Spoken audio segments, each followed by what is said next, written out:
I'm talking about right now the billionaire Ted. Big Ted. Big Ted. Yes. I can't believe what he did for us. He was completely committed to us, devoted to us in every conceivable way. So much so that when some of the top brass up there at CNN Towers would have their meetings with Ted, they'd say, Ted, we don't know about this whole pro wrestling thing. I think it's time to cut them off because we're always in the red. Ted would tell us that story, and then he'd say, I'd look at all of them and say, what's up, Creamers? Wrestlers just keep on doing what you're doing. I don't know what the hell, man. I was having technical difficulties. And that's a shoot. That's what he said. Thank you, Ted. By the way, there wouldn't be a TNT title. There wouldn't be a Sting. There wouldn't be a Darby Allin. There wouldn't be a Tony Schiavone here tonight. You wouldn't be here tonight. So thank you once again, Ted. Big Ted. Sting, tonight your protege. All right. Darby Allin. I think we're all good now, guys. AEW World title against the Turner Network Sorry about that. Champion Kevin Knight. What a match to have in memory of Ted Turner here tonight. You got that right. First of all, man, Darby Allin and I, we took a blowtorch. Finally watching it, goddammit. For 3.5 years, and it felt great every single time. It's great to be back in South Carolina. And it's great to know that Darby Allin is going to wrestle for the world title tonight. The greatest tag partner that I ever had. And I'm also very thankful and grateful for a second all-in billionaire who wants to keep the ball rolling. Well, we got an international title match. And I'm talking about Tony Khan. Thank you, Tony. And fans, please notice when you see the Turner Network television belt that Kevin Knight has and the Turner Broadcasting Systems belt that Willow Nightingale has, please notice the side plates are replicas of the studios at Techwood Drive where it all started, the Turner Techwood Mansions. And that's the way Tony Khan wanted it on the belts in honor of our past. Now, ladies and gentlemen, our thoughts go out to Ted Turner's family, his friends, and everyone whose lives he touched. And now we bring you 3 hours Excuse me, baby. of Dynamite and Collision in memory of the Maverick, Ted Turner.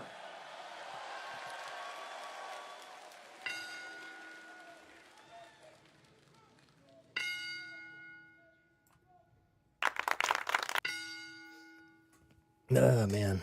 Can't believe Ted Turner's gone, guys. Now, whenever I say, like, when Ted Turner talks to Turkey, I'm going to feel a little bit sad, you know, since I'm going to know that there's no way he'll ever know that we talk Turkey just like Ted.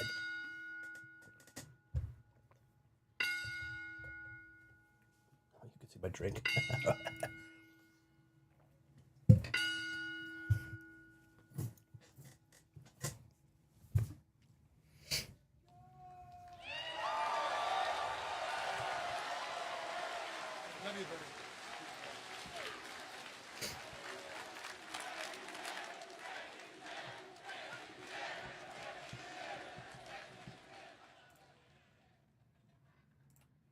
That was nice of them. I'm gonna see if I'm gonna make sure my.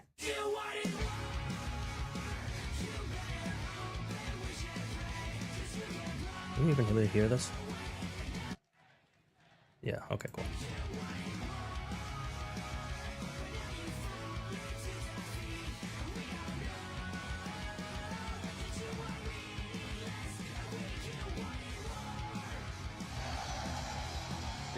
It's Wednesday. You know what that means? Oh boy, it's Max or some shit. For the next 3 hours on the Turner Broadcasting System. Yep. HBO Max, I'm Excalibur, joined by Tony Schiavone, the human suplex machine Taz, and we are kicking things off tonight with an eliminator match for the AEW Continental Championship. Oh man. You guys know Max is one of my boys. One of my best boys. Thanks. Thank you, Taz. That was makes you think about your career and this great sport. Thank you. Ladies and gentlemen, the opening contest is an AEW Continental Championship Eliminator match. Second one fall with a 20-minute time. So, Creamers, just in case you know, there's some people who've been watching it after the fact. What the last live stream that we did from Collision, which was something I did not expect. But the other day we put out a video, 3 things that need to happen at AEW All In London 2026, year of Super Kicks, and it's our most viewed video. Suddenly, it's got 2,400 views, which is good for us. So I have another video similar to that being planned. It'll probably be out this coming Monday. It's about Mick Foley. I'm going to be ranking the faces of Foley by the amount of wins they had to see who is the most successful face of Foley. And do a lot of counting on cagematch.net. A 20-minute time limit, but Juice Robinson, if he goes the distance with John Moxley, that's as good as a win. Oh, yeah, absolutely. And his opponent from Joliet. This is a 3-hour show tonight, man. 218 pounds. Juice. I love Juice Robinson. I'm rock hard just watching him. Am I right, boys? Collision. The Bang Bang Gang in action against the Death Riders. Juice Robinson pick up the victory over Wheeler Yuta, but it was after the bell. The Death Riders descending like jackals, Tony. But then we saw the long-awaited return of Austin and Colton Gunn to the Bang Bang Gang. It looks like the Bang Bang Gang is getting stronger, and just in the nick of time when John Moxley has all of his troops behind him. Moxley got out of the ring, but that didn't stop the Bang Bang Gang from making their presence known. And we are off to the races here in Charleston. Juice Robinson, John Moxley, head-to-head, center of the ring. And as I mentioned, this is our first of 3 big hours live tonight. And what an explosive way to start things off, no pun intended. Yeah, there's no back down in I don't know what he means by that. Because we got it's because it's Dynamite, or it's because Rock Hard is going to make us explode. I have come. Yeah, absolutely. I completely agree with that. Confidence is a key component. Juice has that, as you can see. Just shoulder block after shoulder block. Both athletes going at each other. Neither man willing to give ground. Expectedly so. Juice Robinson. Moxley changing levels, catching Robinson at the knee of the midsection. He's Ted Turner. You gave us an outlet to perform. Thank you. How nice of. Oh, it's Dustin Rhodes. Oh yeah. At Moxley from what could be some unexpected angle. I am not reading my chat out loud, by the way. That's the follow at AEW thing they put over there in the corner. Eric Bischoff, rest in peace, Ted, and thank you for everything. It was nice of them to show Eric Bischoff since he's a. Is this the real Eric Bischoff? I don't even know. Not lefties. Orthodox strikers. It is, yeah. So it's kind of a little funky, but Mox has got a lot of experience. I'm not sure how much it's going to affect him, though. Wow, look at that. Just a headbutt. Sometimes you do that out of desperation late in the match, but Juice early on now. Well, headbutt hurts you too, but you know, when you deliver that blow, you definitely know where to hit a guy, so he feels it more than you, if that makes any sense. Oh, Mox maybe think a pile driver, Juice Robinson, no intention of finding out. Juice maintains control, adjusts his grip, and sends Moxley over the top of the catapult. Well, Moxley caught himself on the way down, so not that much effect. But Moxley's in trouble on the floor. Yeah, and Juice, no wasted motion. Went out right there, you dive and catches it. As Renee Paquette was speaking to Juice Robinson and John Moxley, years of history between these two men. Brutal, bloody battles. And the rivalry continues here tonight in our opening contest. A lot of their battles were in Japan, as it's well documented. The second title reign by Juice of the U.S. Championship in New Japan, the IWGP, was ended by John Moxley in 2019.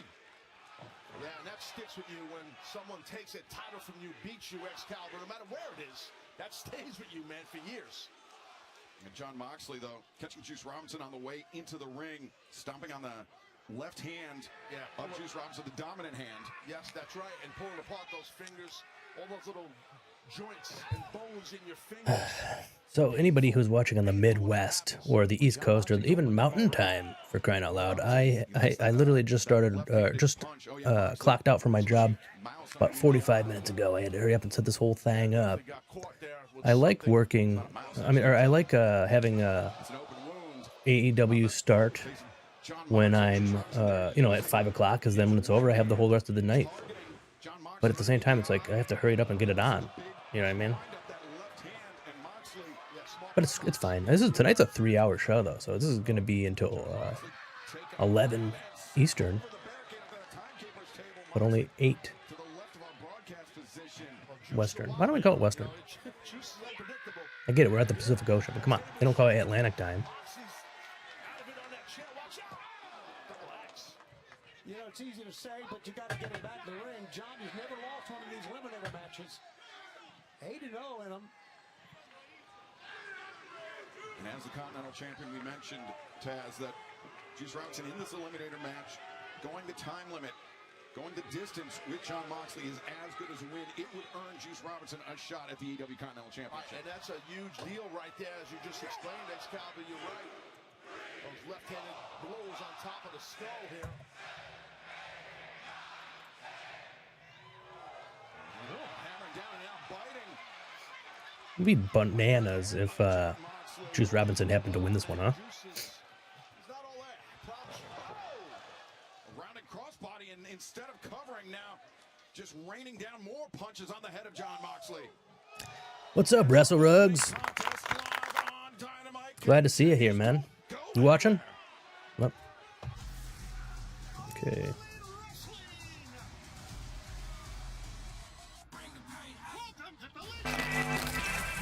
We have beats from Non-Dairy. He sent me this so far not released yet instrumental album that he made. Bananas. Hell yeah, man.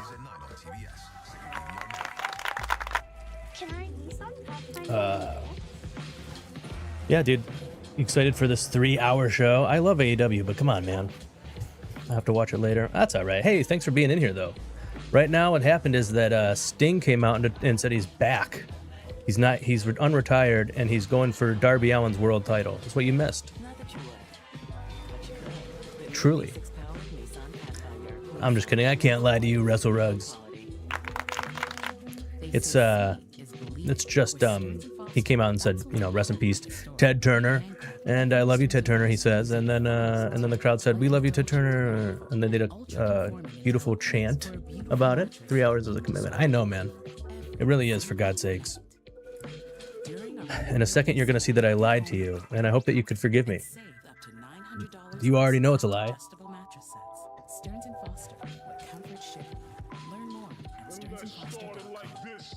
Running your first 5K. His first day. This time I got all the technical difficulties out of the way, by the way. I figured it out this time. I got the chat popped out, and I'm looking at it while I watch the program instead of on my phone. Down payment assistance for first-time homeowners. Because first times are easier. So what are you up to, WrestleRugs? Learn more at progressive.com/open-house. It really did hit, WrestleRug says, the Ted Turner news hit WrestleCream hard, huh? It really did, every Tuesday, and then for the Creamers to listen to on Thursday, we talked to Turkey like Ted Turner about some professional wrestling.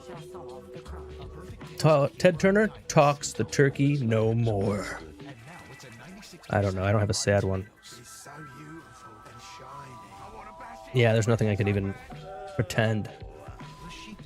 But we're just sad, Welcome back to AEW Dynamite. And we're back. Continental Championship eliminator match. The champion, John Moxley. No, but what actually is happening, WrestleRugs, is it's John Moxley defending his title against Juice Robinson, the Continental title. Moxley is bleeding, but this doesn't look like it was on purpose because it's his cheek. It is sad. Yeah. Everyone's coming. Whoop, I meant. Oh, great. It's frozen. Moxley on Juice. Full on Maybe when, like it's next week's the live, the cream stream. Not mention the puzzling situation. We're gonna have to pour one out. Maybe I'm gonna see if Sam will do it. We could pour one out for Ted Turner. Seemingly, Because we don't talk the turkey like Ted Turner on the live cream stream. As the Death Riders train. Be interesting to see exactly how this all plays We had out, but Stella Shelton on the podcast this week. I finished editing it up, and it'll be out tomorrow morning, 9 p.m. It'll be out at what is it, strange. I don't disagree. 8 or 7 a.m. perhaps Ospreay Eastern time, 4 a.m. Pacific. surgery and that the It was a fun show. help him get back up to She was a very good guest. If you don't know who she is a painter. She paints professional wrestlers. And she also is an author, and she writes romantic novels. And some of them are about professional wrestlers. And that's kind of what we did in the show is we made up romantic stories about wrestlers from AEW. What we did was we had a wheel with AEW wrestlers' names on it, and then another wheel with locations in the arena. And then we spun both, and then we had to make romantic love stories about them happening in that location. So like the production truck, for example. It could be John Moxley and Juice Robinson, and then we would have 1 minute to tell a story about how they fell in love in the production truck. Most of the time, these superstars of AEW ended up making love to one another in our stories. And on his feet. Juice Robinson it was beautiful. I can't say it wasn't. It was beautiful, man. Moxley That's one of my favorite sound bites. So this one, maneuvers or Everyone's coming. there's a lot of these kind. I got He clambered back to his old friends and decided to come. I always forget about that one. It's long though. This one, and then this one's good too. I came in an AEW ring. I always forget about that one. I mean, for God's sakes, I came. Then a lot of them are just Joey Genoa, and he's purposely saying it like that. He's not. I'm not taking him out of context. And then of course we got the. The Undertaker's dong. That's a good one. Kept on coming. Tekla's creeping up as one of my favorites in AEW right now. What about you, WrestleWrugs? You into her? I know Shelby. I know Stella Shelton is a fan. She's like a big Triangle of Madness fan. I'm really glad that Juice Robinson decided to not. Yeah, because like when he returned from his injury, he was like, I don't want to be like the old Juice Robinson. Everybody, like he changed it up, and he was ridiculous. Now he's at least going back into the Juice Robinson that we all fell in love with. Yeah, and you hear some of the fans chant for Moxley here. It's no surprise. He's a fighter. A lot of fans take to him. Even though his methods sometimes are questionable. It's split though. People chanting, "Let's go, Juice!" Also. Yeah, absolutely. Juice attempting to reverse. Now sits down. He's got the legs hooked. And Moxley. Narrow escape. Full Nelson. HBO Max payment just went in. Oh yes, Tony Storm. Yeah, she's one of our best. Her. Maybe think about loading. Wait, why did you bring her up? Because she made. Do you think she made Juice Robinson be the old Juice Robinson again, or do you think? Are you just saying you'd like to see her versus Tekla? I kind of made it either or. I gotta go, dude. Oh, it's all right, man. We love you and we wish you the best. I think Johnny Arson's either in here or about to be in here. A local rap star from Cleveland, Ohio. Shit. Haymaker. Yeah, look at Moxley trying to get back up after that haymaker. Trying to get to his feet. He's there, too. Robinson perched on the top rope, not for long. Diving cross body. 1, 2. No, Moxley again makes the escape. Yeah, by the skin of his teeth, Moxley almost just got beat there. Oh, there he is, Johnny Arson. Johnny, I think you're the only one in, man. Rest in peace, Ted Turner. I know. I mean, he was a billionaire, so he for sure was, Well, thanks for coming in, Michael Vasquez. I think that's how you say your name, and if it's not, I'm sorry. I appreciate it. You were here the other day. But yeah, rest in peace, Ted Turner. He was very entertaining, very charismatic man. Juice going steady on his feet.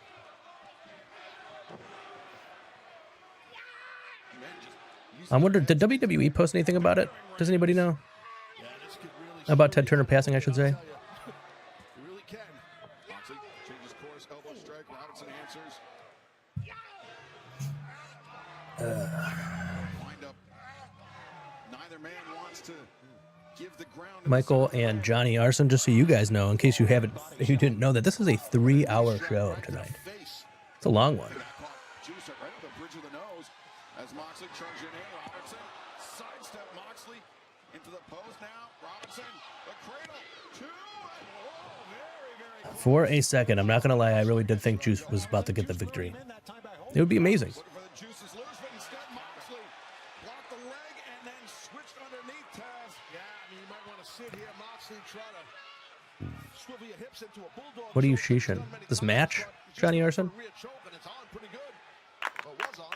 Juice looking for the escape on the ropes, but instead Moxley Nice poil driver. flips over, leg is hooked, and now Juice Robinson. Oh yeah, I feel like he doesn't really do this bulldog sleeper hold thingy anymore. Like not a lot. As soon as Robinson escaped the pinning predicament, John Moxley seizes on him. Now the Bulldog is in. Yeah, I said it earlier, but he was standing. Yeah, that's a fucking point, man. I didn't even think of that. It is like he has the teardrop tattoo, but with blood. I didn't see what happened, but he must have it's like a rug burn kind of thing or something. Like maybe he got his face like scraped under the mat. It definitely doesn't feel good. I can tell you that. Oh no, Juice, don't go to sleep. Ah, Juice is a sleepy boy. I mean, don't get me wrong, I love John Moxley, but I'm a Juice man too. You know what I mean?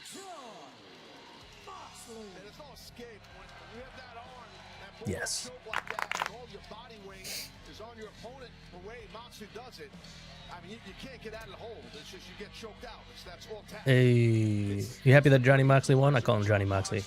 Is that what it is? You're two Johnny boys? I get it. If I was a Johnny boy, I would always root for John Moxley too. What's Juice's actual name? No one knows. Juice World. You got a point there, brother man. All right, if this goes to a commercial break, I want you guys to know that I have Non-Dairy sent me this instrumental album that is unreleased right now that I could listen to, or that I could play over these ads, since I'm not supposed to play these commercials or I'll get in some kind of trouble with YouTube. They'll call the cops at me, I guess. I don't know what they do. Coming up next, it is Double Jeopardy. One half the AEW World Tag Team Champions, Dax Harwood, battles 1/3 of the Trios Champions. Orange Cassidy.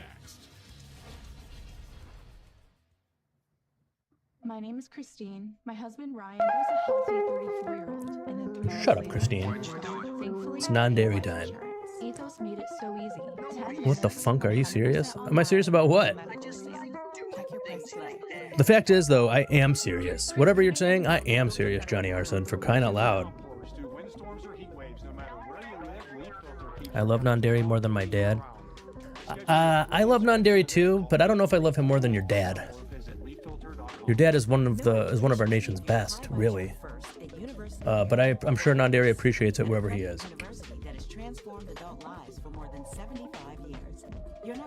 Oh, this is a nice one. Thanks, non-dairy. No one's ever heard this before.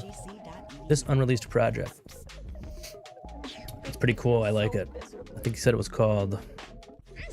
I don't remember what he said it was called. What the fuck did he say it was called? Oh, it's like decaf, because he's not a decaf man. He's a big coffee boy, non-dairy. That's kind of why we fit together like a glove at WrestleCream, because we're all coffee people here. You know, we've got non-dairy. That's like a creamer.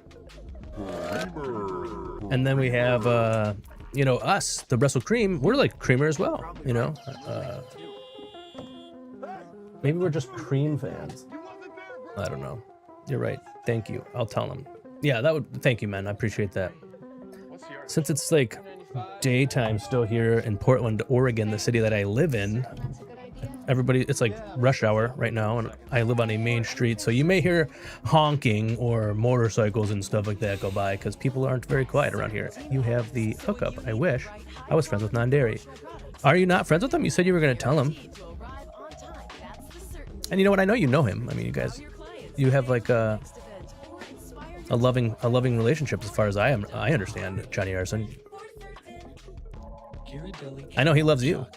They're great on their own, but together, it's like the Watsons to your Sherlock, the SpongeBob to your Patrick. A long commercial break, brother. Got some like chocolate. Ghirardelli, I guess.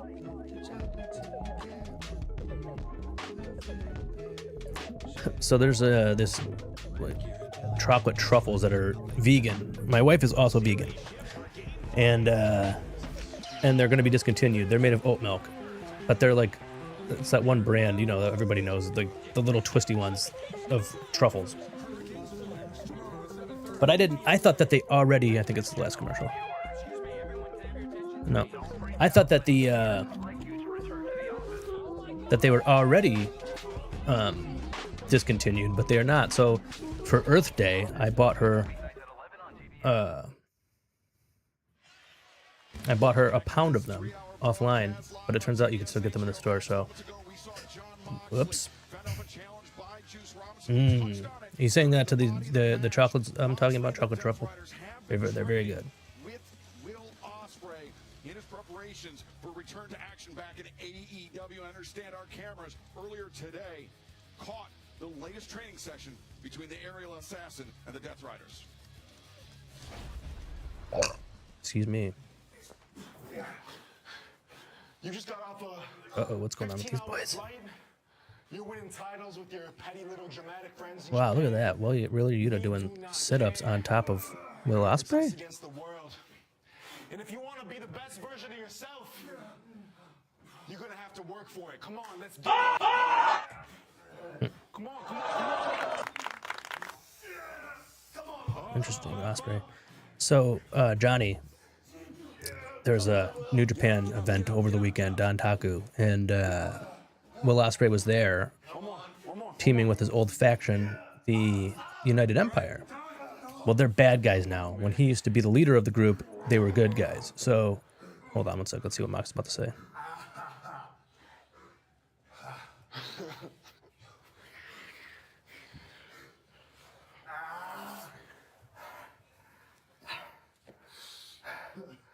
Yeah. Cool.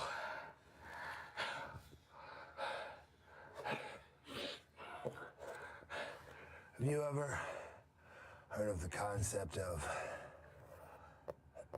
death ground? I never have. I never heard of that concept. Standing on ground from which you cannot leave. There is no escape. Sorry about that noise. There are no other He's so blown options. up. Right. He's gassed. Was he wearing no pants? Am I seeing a thigh there? That's where you're at right now. Pants was born. If we don't get your neck right, if we don't get this right, it's over. You're done. You're done. Sure, you could still have a career at AEW, get paid, hang out, like the rest of these posers. Like the rest of these posers. But that's not what you want. You're not like all these people, man. You're different. Wow, John Moxley's nice. It's a privilege to be where you're at, to come all the way this far up the mountain, and all you got is that last 1%. This is the hardest 1%. You're on death ground. It's gonna be hard, but it's the only good option. Nothing else exists except what's right in front of you right now. Every second, every minute. On your back.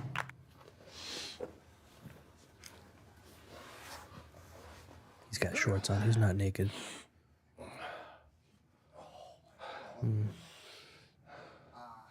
There we go. Man, Pac is such a muscle man. But yeah, so Johnny, at the at this New Japan show, Wrestling Don Taku over the weekend. Like I said, Will Ospreay had a team with his faction that he used to be a part of. And I don't know, why is he dressed like orange? That's goofy. But yeah, so they're not good guys no more. You know what I mean? They're bad guys now. And and they wanted to do bad guy stuff, and he was like, I don't want to do bad guy stuff, I want to do good guy stuff. And this is a fascinating group of blokes. But so Ospreay and two of the other members, I don't think you know who they are, but they won the 6-man tag titles, and then the new leader won his world heavyweight title match where he defended the title. And so obviously United Empire came out afterwards to celebrate with them, and they started beating up the good guys, and Will Ospreay's like trying to stop them. He's like, well, I don't think he was pushing them, but he's like, you can't do this. And then they're like, the leader's like, yeah, I'm not going to do it. You're going to do it. And then he's like, I'm not doing it. And then he was trying to walk away, and then I wonder if I'm not allowed to play this noise. I'm going to play this over the song.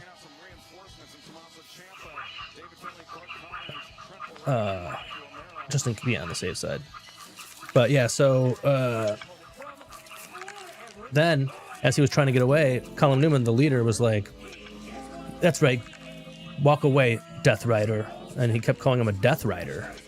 And then he turned around and he got back in the ring, and then he did, unfortunately, hit Shingo Takagi, the good guy, with the my best boys, with the hidden blade.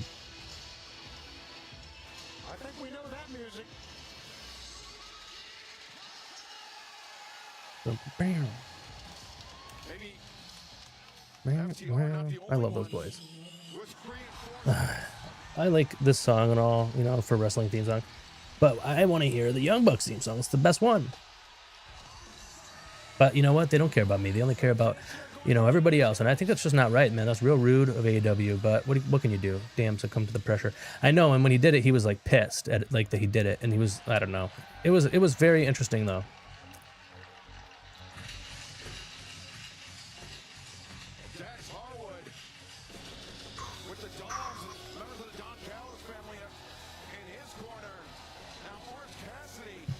Johnny, I like that you're the only one, commenting.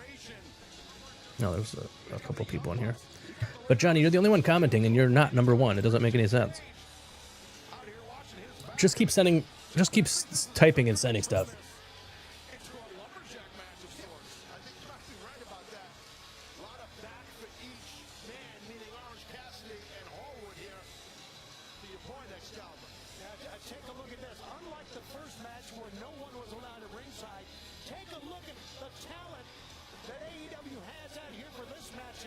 Fucking real. I know, right?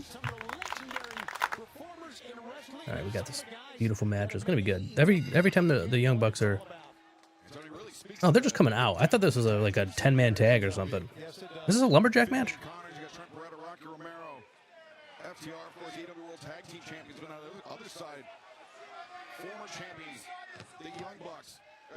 I didn't know this was a lumberjack match. The tag team legends has of Adam Copeland and Christian Cage. Absolutely. So, I mean, this thing's loaded. I mean, it really is. And we have a loaded night, 3 hours with Dynamite and Collision. Yeah, there you see that 10-man we have coming up tonight, Excalibur. Teaming up with the Bang Bang Gang. Okay, there's a 10-man later. Okay, that's what I thought. I can't tell if this is a lumberjack match or not. I'm just going to have to say it is. Yeah, they announced way more matches at this point than they did when I was looking earlier. I don't know. We'll just see what happens if anybody gets out of the ring. Wieners. Johnny Arson, you got a fucking point, man. There are some wieners. Like an Orange Cassidy with good technique and good footwork, it don't matter how much heavier a guy is than you want to take down. Now it's just you and me again. Our other boys left. But yeah, Johnny, dude, the Collision that I did the other day, it was like 50 views by the end of the day, which I was very surprised by because I had no idea people would watch that. And then it doubled. So like people watched it when it wasn't live anymore, and I find that very, very odd. But I'm happy about it. But just who would have thought? I personally wouldn't do that because I would just watch the show by myself. But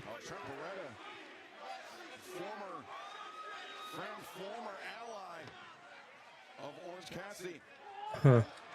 I can't tell what that is that you put in there. Disregard. Oh, okay. I'm gonna. Hulk Hogan trail. Is this a real thing? There's a Hulk Hogan trail? Oh, no, not Orange Cassidy's hand. How's he going to put on his sunglasses? Oh, man, more music now.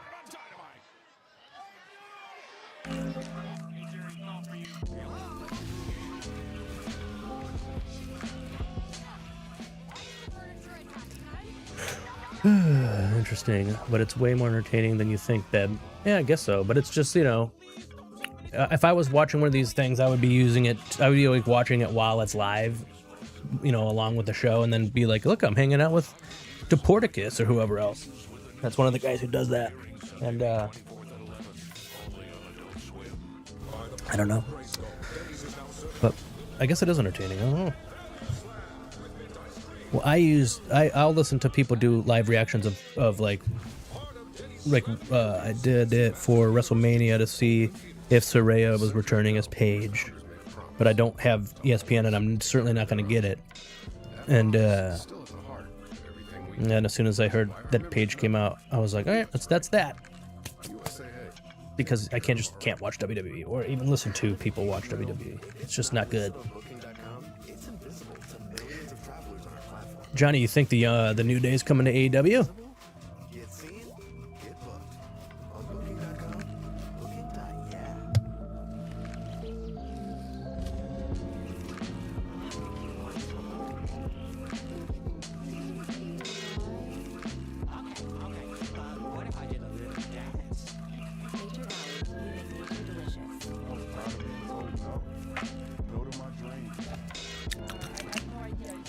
I was trying to copy nonsense, but there's a cap on characters. Oh, okay. That sucks. How many characters? 200?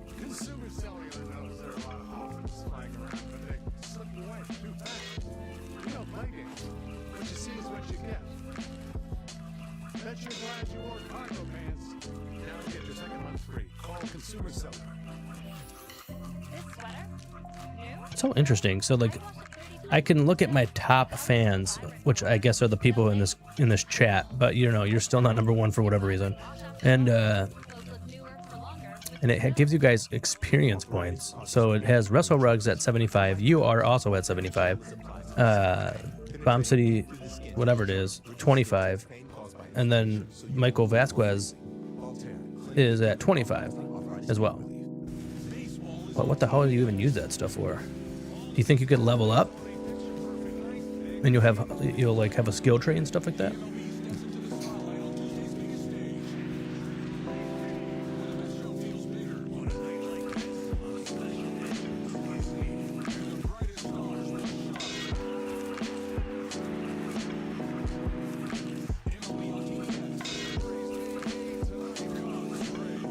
I think it's about to be over, yep.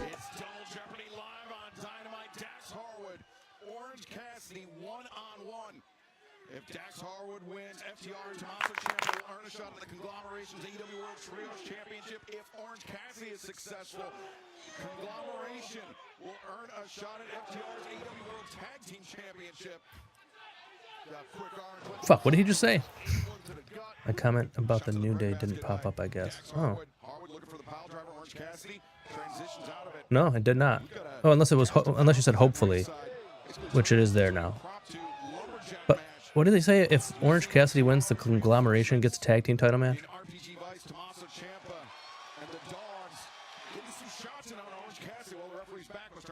And that's because the action that happened in their corner and their side now. Let's see what happens if they spill out on that side. Whereas on the other side, the Young Bucks, Adam Copeland, Christian Cage, Roderick Strong. This time I drank my coffee like an hour ago. I took a nap actually, like before the show. I know I said I was at my, doing my work, but as long as you don't tell my boss. I was saying I think they would benefit and enjoy them, but would it be something AEW would grab? Oh, absolutely it would, dude. They're stars. Every wrestling fan likes and knows who the New Day is. Plus, they're good. They're like dudes that everybody in the locker room who came from WWE is probably like giving rave reviews to Tony Khan about them and stuff. Even like the other, I think like last week or something, I heard, or maybe a couple weeks ago, Willow Nightingale talking about how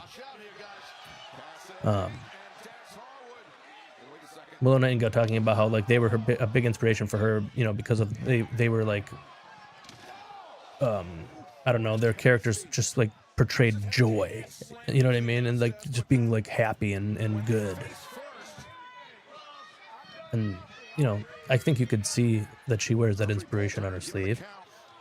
Both athletes, Harwood happily returns Orange Cassidy back to the ring. Perf. You're perf. And now Harwood mocking Orange Cassidy, Taz. Yes, spend some space in his head, and he's definitely... Sorry for that disgusting noise. It's actually like a pet peeve of mine to hear that, and I'm doing it to you. Got a lot to do tomorrow, brother. Getting a roommate. Helping to move.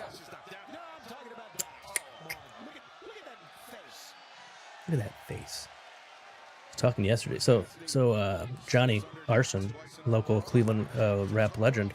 There's a, I feel any talent used over here than there is better off. Applicable, of course. Yeah, I would agree.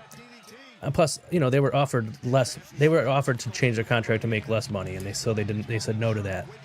I'm sure they'll make more money here in AEW. Here being AEW, of course. Right. Since we're watching AEW, I feel like, you know, that was implied. But yeah. So yesterday, we did the podcast, and we had a guest, Johnny, named Stella Shelton. New mate. Oi.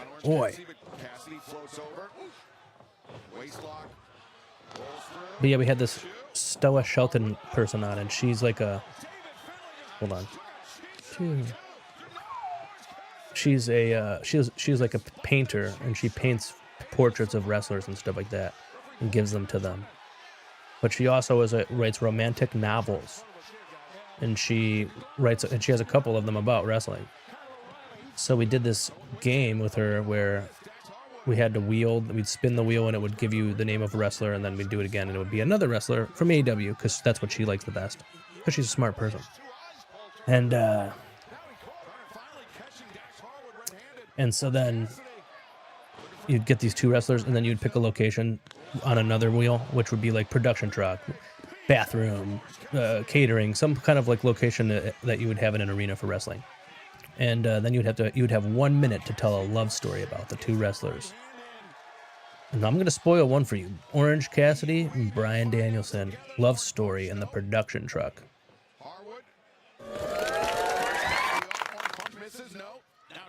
But we were talking about how pretty much everybody in AEW is actually like a really good looking person and pretty and stuff.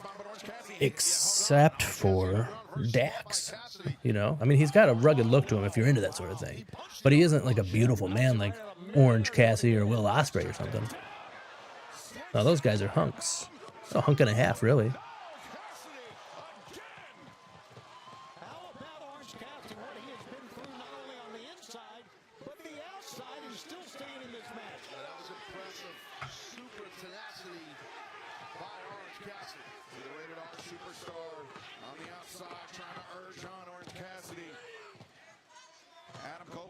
Cage, as you mentioned, Tony, at Double or Nothing, will face Dax.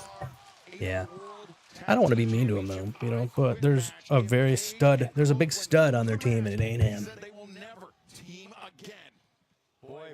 Oh, okay. And that picture down there in the corner, I thought Adam Copeland had a man bun, but it was the torch from the Statue of Liberty. I was like, why does this have a green bun?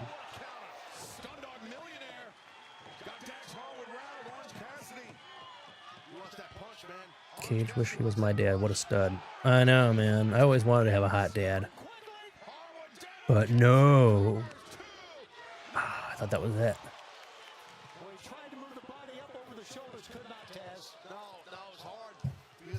I like how he said the body. I feel like you only say the body when it's like a person who's deceased.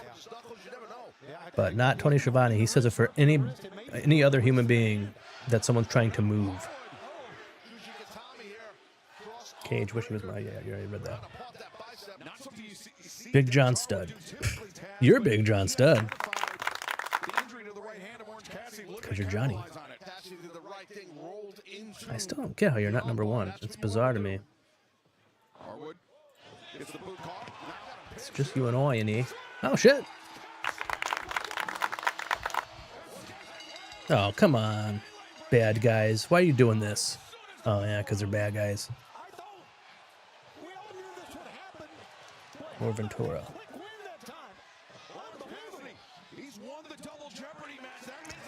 As a dad? No, that would be a cool dad. You would be, I think he raises his kids to be tough, I think. Oh, look at Rocky Romero and look at Trent Beretta. The Young Bucks all alone. Adam Copeland, Christian Cage, looming. Copeland's hair is unnerving. I don't think there's anything he could do about it. Like, if he didn't cut it, it would be worse. But if he had, like, I don't know, if he was bald, it would be really weird. Maybe he should just get new hair. The body. Oh, the body. I forgot I ever even said that. Super kick party. In that game I was telling you about, I ended up getting the Young Bucks. I don't even remember. Oh, it was the Young Bucks and Christian. Or was it Edge? I don't know. It was the Young Bucks and one of them. That was funny. Right in the peen. The penis.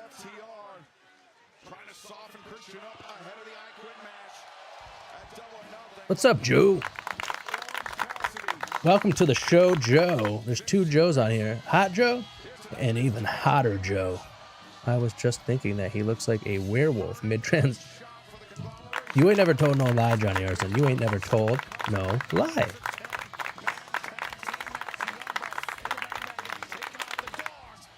But what's up, my two other best boys? My young Bucks are my best boys, and then Johnny Arson and Jay Ripper, Cleveland rappers, local rappers, rap superstars, are my boys. I have arrived. Oh yeah, oh yeah.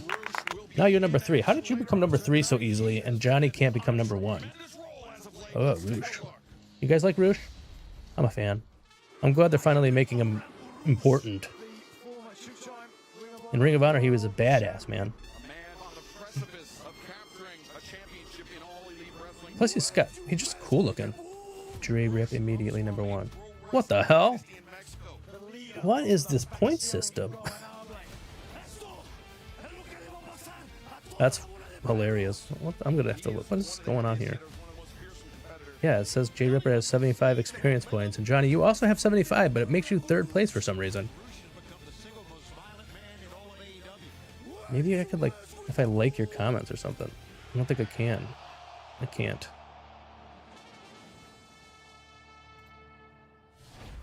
If I hit 100, 100, 100, 100, 100.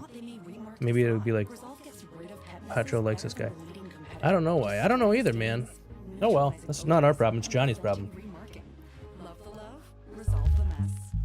Gotta play these songs over these stupid commercials.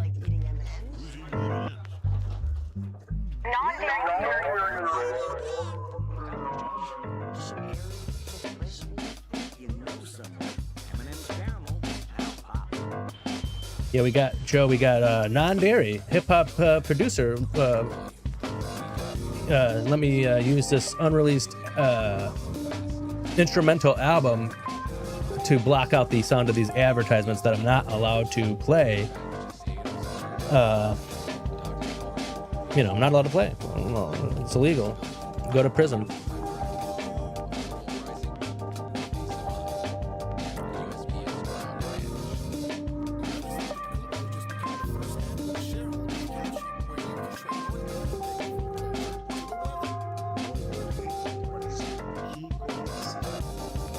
It's funny too, I actually don't even need to play these because the technical difficulties the other day that I was having, which caused me to play music over the commercials, I'm not even having it right now. I could literally just mute the show. But I just don't feel like it. My arm's over here. I don't want to put it over there, you know, which I'm doing now anyway, but it's all right.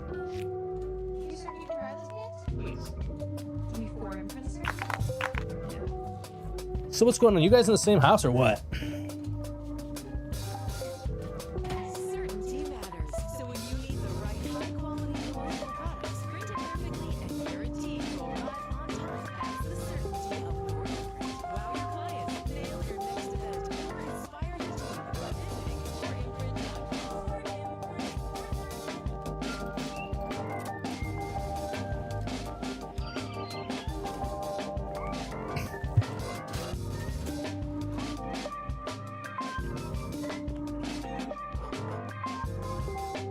Separate but equal. Oh.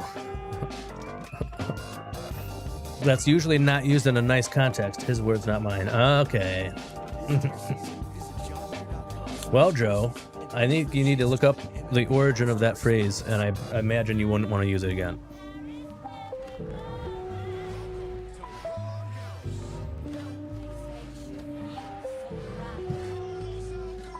Yeah, I'm at home. Johnny is somewhere far beyond.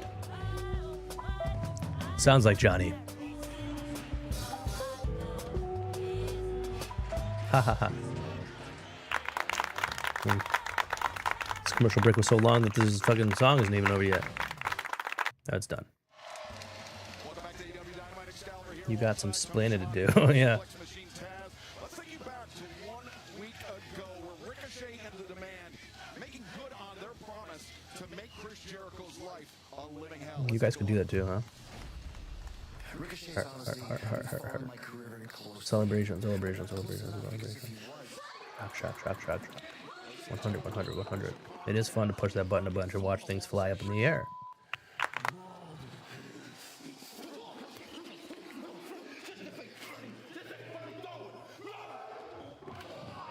He deserves first place. Who? He's at a friend's house. Johnny? Is that a friend's house? Johnny, where you at, man? Whose house are you at, huh? And right now, let's head to the back and the remarkable Renee Paquette. So fucking Ricochet does a lion salt now. Jericho, thank you for But he calls it the Ricochet salt or some shit. He should call it the How are you feeling? the Puma salt. Because he was Prince Puma. It is fun. I'm glad you're having a good time, man. Oh shit, Jericho's effing furious. For talking is done.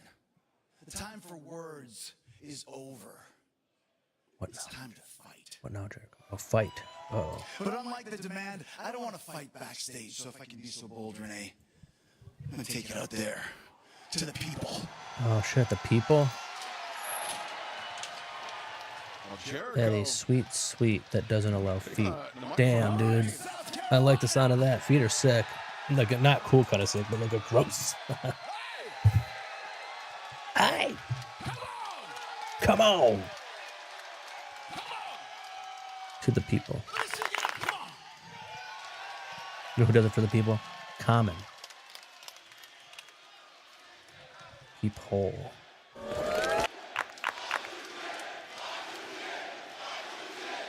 I guess he is like just cool with people calling him that now. This is very simple because this is Charleston. Yeah, dude. When people pull out their paws, their bottom paws, I call them, it makes me ill. And I'm done with the 3-on-1 beatdowns, and I'm done with the attacks. He wants a 3-on-1 beat off.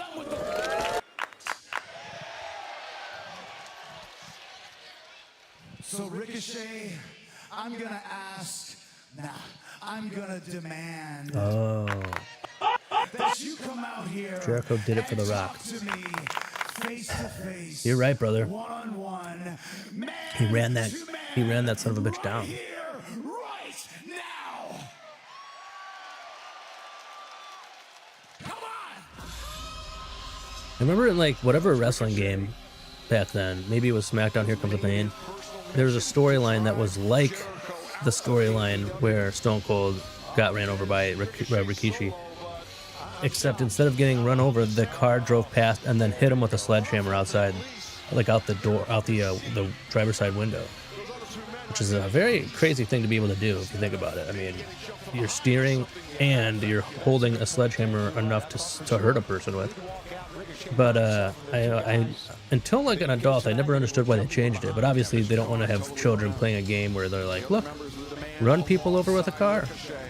He wants a 3-on-1 for sure. 3 guys he wants. Oh, you're telling me.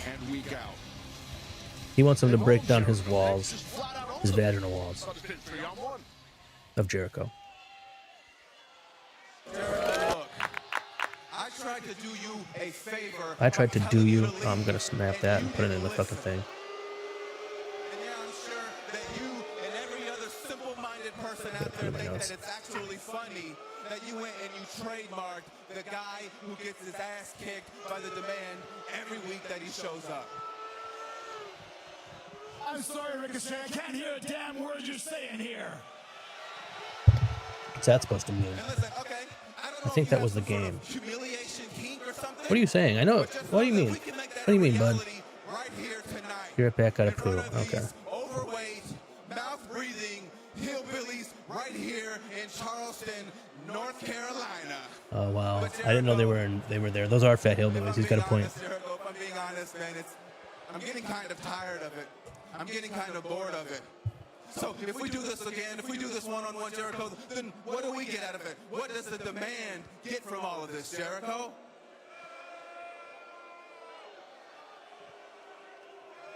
You know what? Actually, that's not a bad idea. That's not a bad idea. Here's one for you, Jericho. 6 years ago, you created your own match. A match that actually happened at Double or Nothing. So I say, at this year's Double or Nothing, in a stadium that is proudly named after an American icon, Louis Armstrong, that I, an American icon in my own right, deal you a losing record in your very own match. Who the hell's Jericho going to have as a team? Shut up, fatty.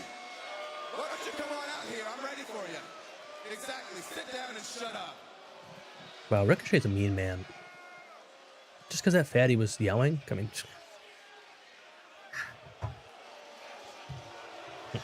He wants to touch his butt in the wrestling game he was talking about. Yeah, no doubt, no doubt. He wants... Yeah, you're right, brother. He's like... Put it in my butt. This time, I won't just beat you with your own move, the Lion Salt. No, which is now the new and improved Rico Salt. Should be the Puma Salt. No, Jericho, this time... I guess it sounds like poo. This time, I want to beat you in a stadium stampede.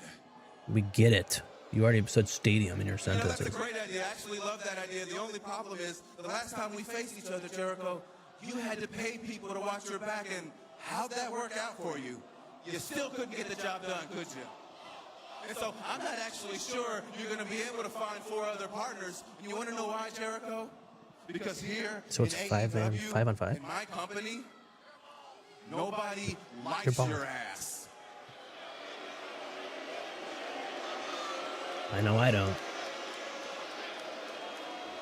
First of all, you stupid son of a bitch, this is South Carolina. Whatever. It's the same thing. Second of all, just let me get this straight. Point. You want a stadium stampede match at Double or Nothing? Stadium stampede! I'll tell you this right now, Ricochet. You're on. And I'll find 4 partners, because I'm sure somebody here likes me.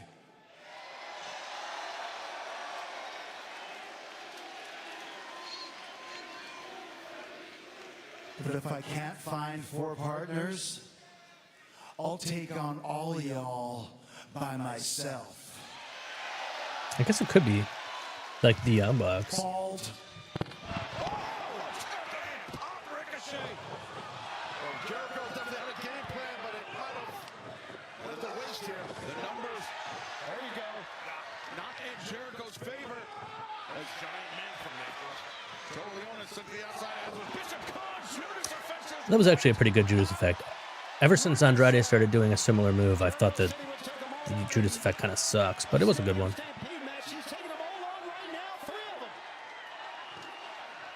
Jericho will be trying to bring back. But Corleone. The tables have turned now, gentlemen. Well, duh. Of course the tables were going to turn. Oh, the fucking Hurt Syndicate. Dude, they're going to be... Are they going to be in this in the Stadium Stampede? That is just fascinating.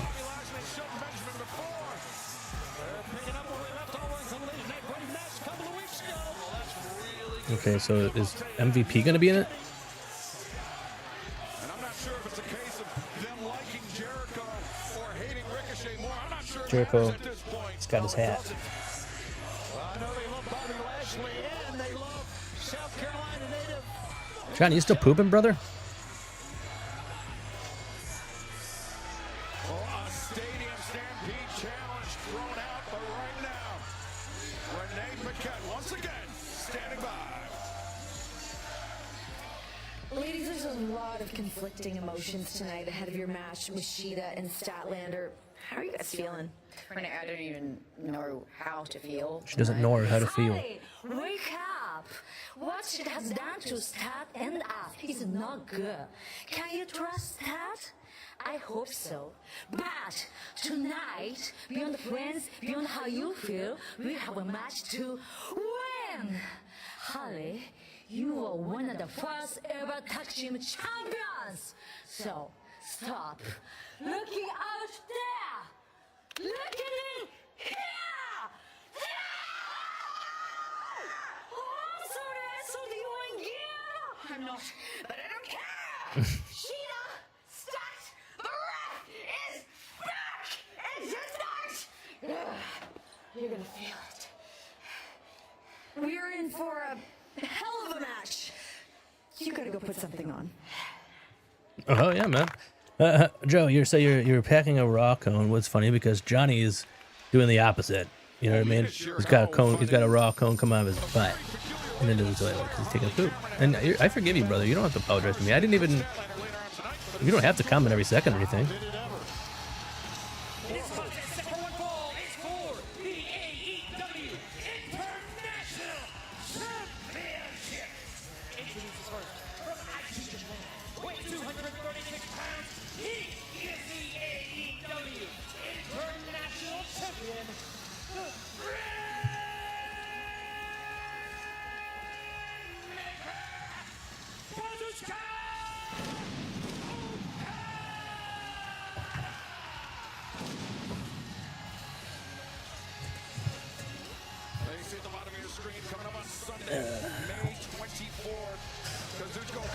Been sitting in this fucking chair all day. It's not comfortable. That's all right. You could do that. That's my kind of chair. Is it kind of facing off tonight? This challenge for the International Championship tonight on this 3-hour broadcast has. Yeah, absolutely.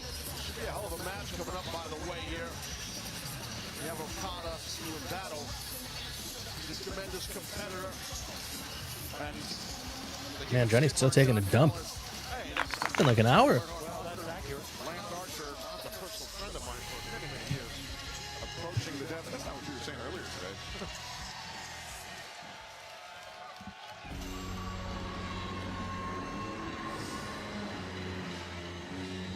And the challenger from Greenspoint, Texas, weighing 189 pounds, the Bounty Hunter, Brian Keith.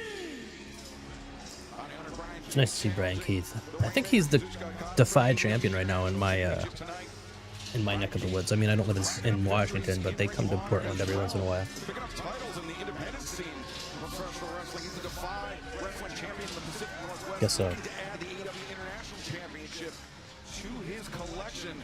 As Don, to what do we owe this pleasure? Well, I always love to have a front row seat to Okada, the Rainmaker. I believe, and I mean this, that Don Callis is legitimately the best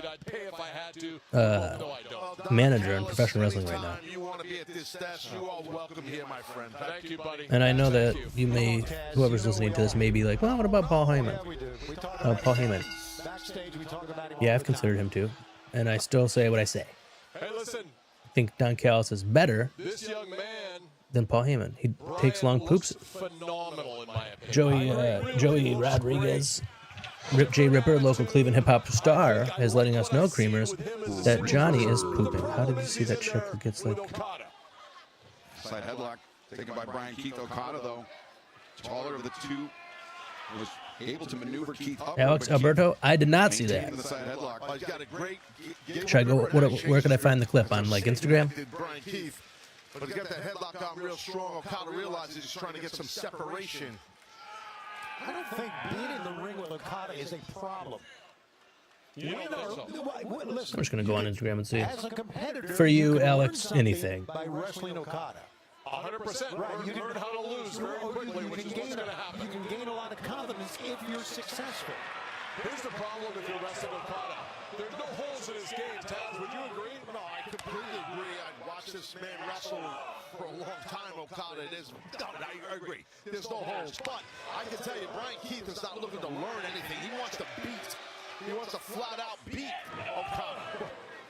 Wow. Of the Rainmaker. All right, I'm watching it now. Was on target, Excalibur. This is the advantage, Excalibur, I believe. Excalibur's got something. He's got a How about this? Holy crap! Can I get an SD double Q? Ducky. Coming up this Saturday. And like what just helped up Drake. Jackson to the top. Hell from West Palm Beach. Watch this. No, wrong clip. HBO Max. This Saturday night, 8 Eastern. That's Lockwood. Holy Shit. Can I get it? Good kick out right Oh, there that's by strength, man. Okada. Thanks, Tony. Thing is, man, like, if you're Brian Keith right now, you want to keep the pressure on this man. He's doing it, Don. He's definitely keeping the pressure on your guy, Okada. He has been in a large amount of street fights. By the way, thanks for coming in here, Alex. We're happy to have you.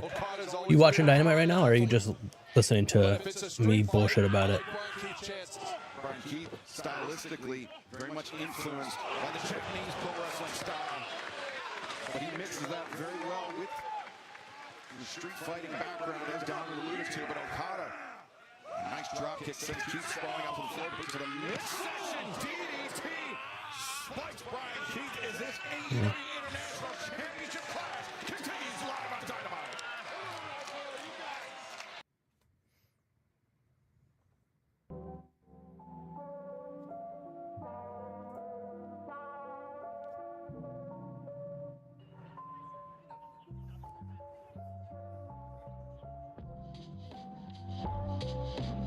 Just chilling. Hell yeah, me too, man.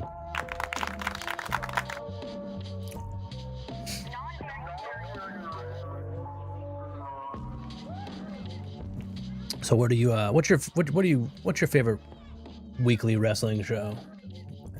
I wouldn't be shocked if it was NXT since you said what you said there, but it could be anything. You know, I didn't really check out that face. Let me go look at the thing.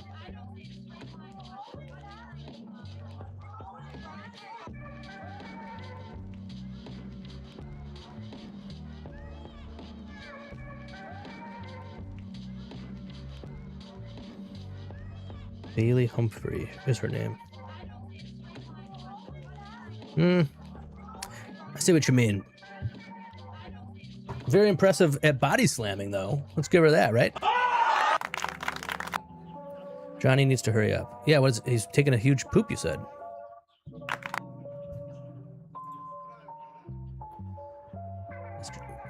I don't know. Johnny takes huge dumps, I guess, Joe.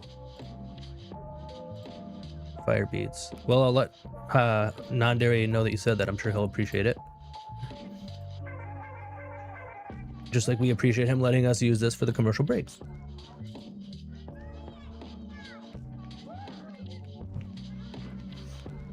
Raw and Dynamite. What are you saying? That's what your favorite weekly shows are, Joey?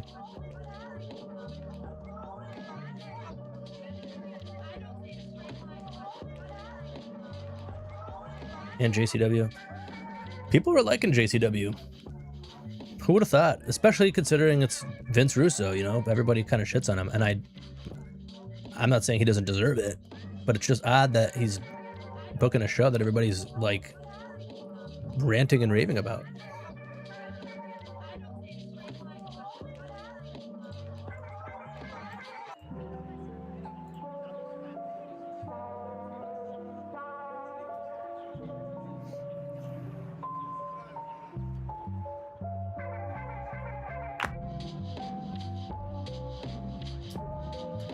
Favorite Super Junior. Who? Who's your favorite Super Junior that's apparently signed with WWE? I don't remember. I know like Evil joined, but he's definitely not a Super Junior, so I know you don't mean him.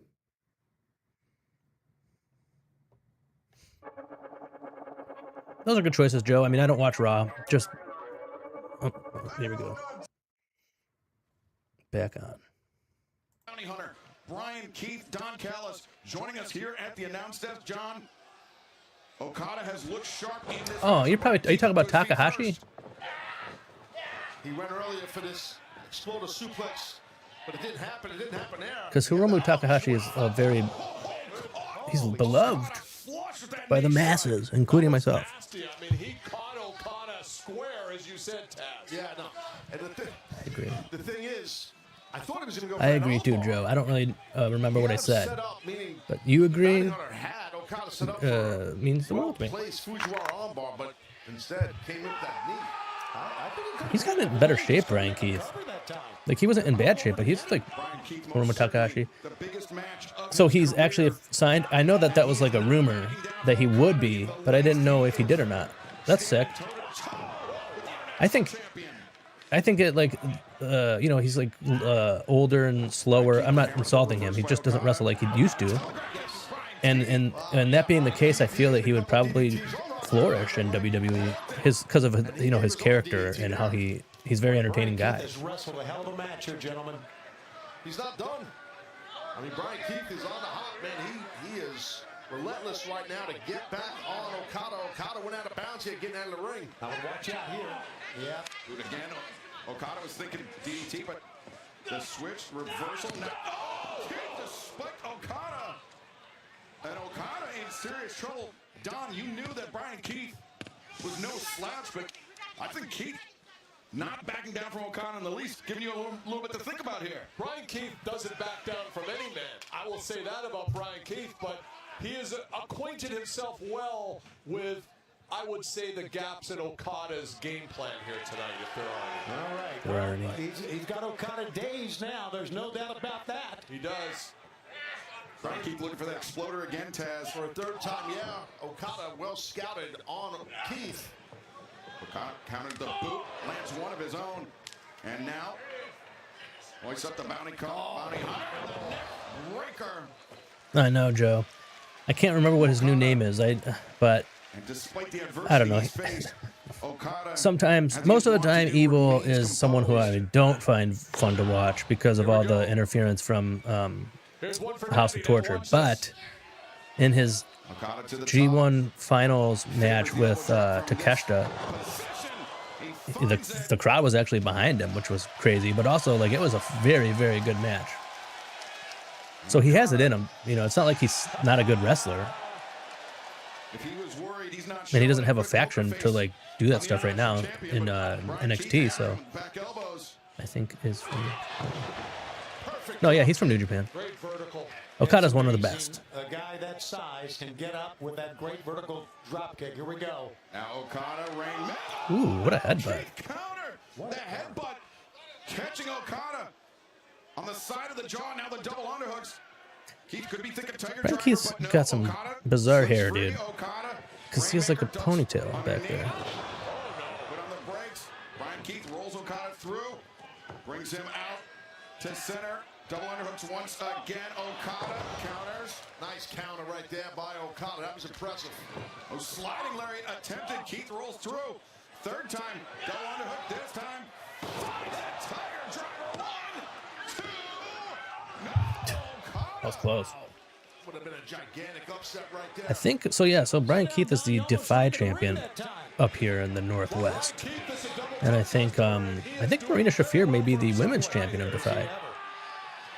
I love New Japan. I got to keep up on that. You should. Wrestling Don Taco over the weekend was pretty good. A lot of interesting stuff happened. Really, really good matches as well. Especially Andrade versus Yota Tsuji. And now, here we go.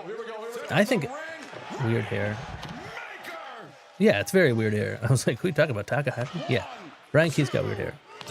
Yeah. I mean, we obviously knew Okada was going to win, but yeah, it was a good show. And Andrade, I think Andrade, I mean, he is now the IWGP global champion from New Japan, but I think he could be AEW world champion, and I think he should be AEW world champion. Not like right now, but like in the next year and a half, maybe. Brian Keith was intimidated. He certainly did not show it. Pretty good match, for sure.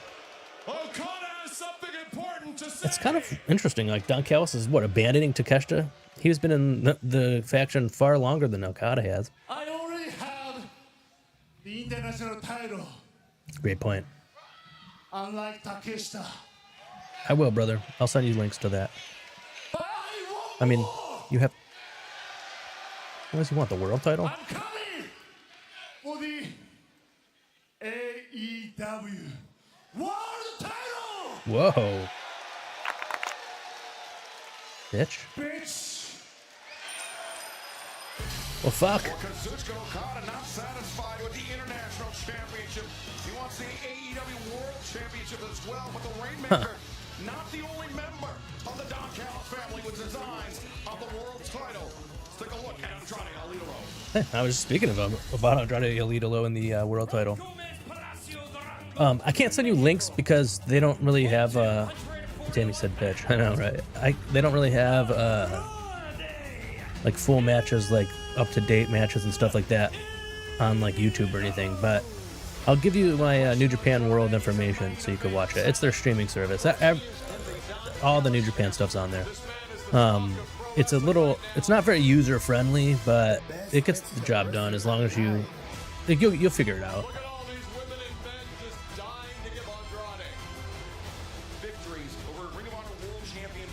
Man, Andrade's... I'm not just saying this, dude. I think he's maybe top 5 best wrestlers in the world right now. I love Kenny, but I don't think he's in the top 5 right now. I can't believe this. I can't believe I'm saying it, but I just don't. Ospreay, Andrade, Mascara Dorada. Tonight, the TNT champion becomes Jet 2 belts. I can't think of who the other two would be. It's time for you to prove that you're no longer a rising star, but you're a way up there, Hangman, shining bright, and you are the one we look up to. You know what, Speedball? I like the way that sounds because ever since I stepped into the building this morning, the air switched up a little bit. And I appreciate Darby Allin for being the fighting champion that he says he is to be. But what was that he said? You said that you would fight until your body would give out. Well, I got news for you. Tonight, that's exactly what's going to happen when you step in the ring with the Jet, and I become your new AEW Yeah, Joe, I'll send it to you champion. after this stream. Oh, commercial break. Sunny. But yeah, dude. Where's the thief? I don't know. I think it's cool. Will Ospreay's doing that. Like the storyline he's got going on with United Empire right now is incredibly fascinating. And obviously he's got an. You know what? John Moxley. He should be in. I would put him in the top 5 right now too.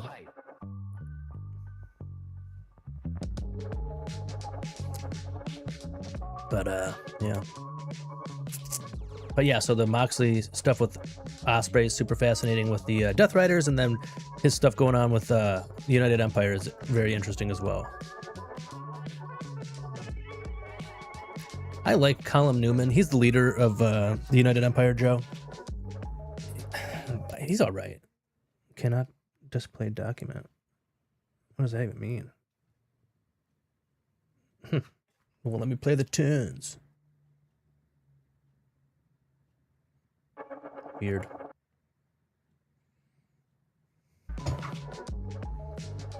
Cool. But yeah, Colin Newman, the leader of the United Empire, which is Will Ospreay's old faction, and I guess kind of current faction since he's been teaming with them again and stuff. I don't know. He's fine.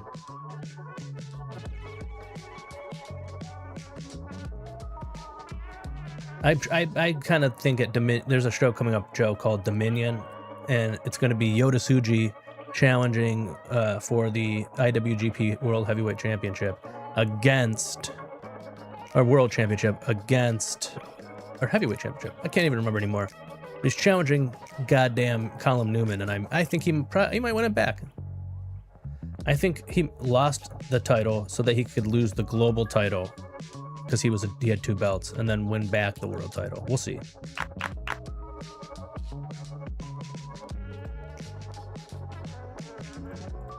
Whoop.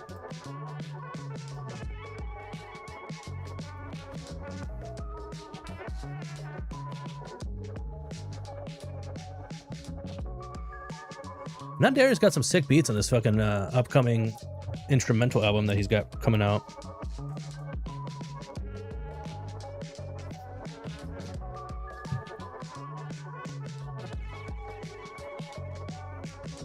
This one's called Latte Night Larceny. could see doing a robbery to this song or something, you know? Whenever I do robberies, which is every day of my life, I always play this beat in the background, just for like a sort of ambiance, if you will. Interesting, sounds like a good match. It should be. Ticket's about to be back on. Hey, man. Hey, let him do his job, man. Hey, don't push you guys, man. They get weird. Well, ladies and gentlemen, it's Samoa Joe, and I am joined by the Ops. And I'm worried. See, last week, I put out an offer, and I am deathly afraid that it's not being heard. Shit, I keep twirling my cape. I'm a fidget boy. I got a fidget stuff. And allow me to explain myself in a very non-intimidating manner. Can you even do that, Samoa Joe? Men like John Moxley, they're telling you how to think, Will. I don't want to do that. I want you to think whatever you want to think. No, I don't think we can get this untangled. I realize that I see the momentum. Oh, that's untangled. I see the tide rising, Will. I know that you are destined for greatness. And some say that you will be the next world champion. I'm sure wherever he is, I'm sure he thanks you for the kind words. How much of you will there be left to remain champion? Will, with a man like me at your side, with men like us at your side, William, that could be a very long time. Now you may say to yourself, what are the advantages to this? Well, I'll tell you what, in this organization, men like Hook, though he was unsuccessful last week, I don't punish that man, no. This week he's off filming a movie. I make a few connections, I make a few calls. I put him in a better position to succeed. It's what I want to do for you. Anthony Bowens, long overlooked and underestimated. I will now provide an opportunity for him to succeed. This man here, Katsuyori Shibata, nowhere else in the world will he get to be him, the wrestler, than with us, the Ops, and right here and right now. So, William, just know this. The choice is yours, the choice is clear, and the intentions of the man that is staring you in the face right now are as clear as day. I'm going to put out my hand to you one last time. Whoops. Sorry about that, guys. Just know, William, if it is not accepted, then I put out my fist. Look, Samoa Joe, you're great, but if I was Will Ospreay and I had to choose between the Death Riders and the Ops, I would choose the Death Riders because they're much more of a dominant faction than the Ops.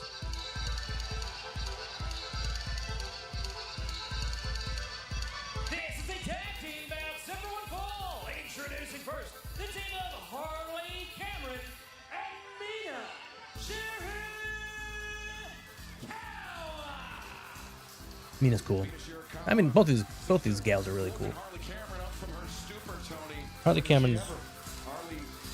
I'm glad that she's around. You know what I mean? Since losing the AEW Women's World Tag Team Championship alongside Nightingale. Now, you know, she told Willow, go after your singles run, be a great TBS Statlander and so this should be a good match. She found herself a partner here.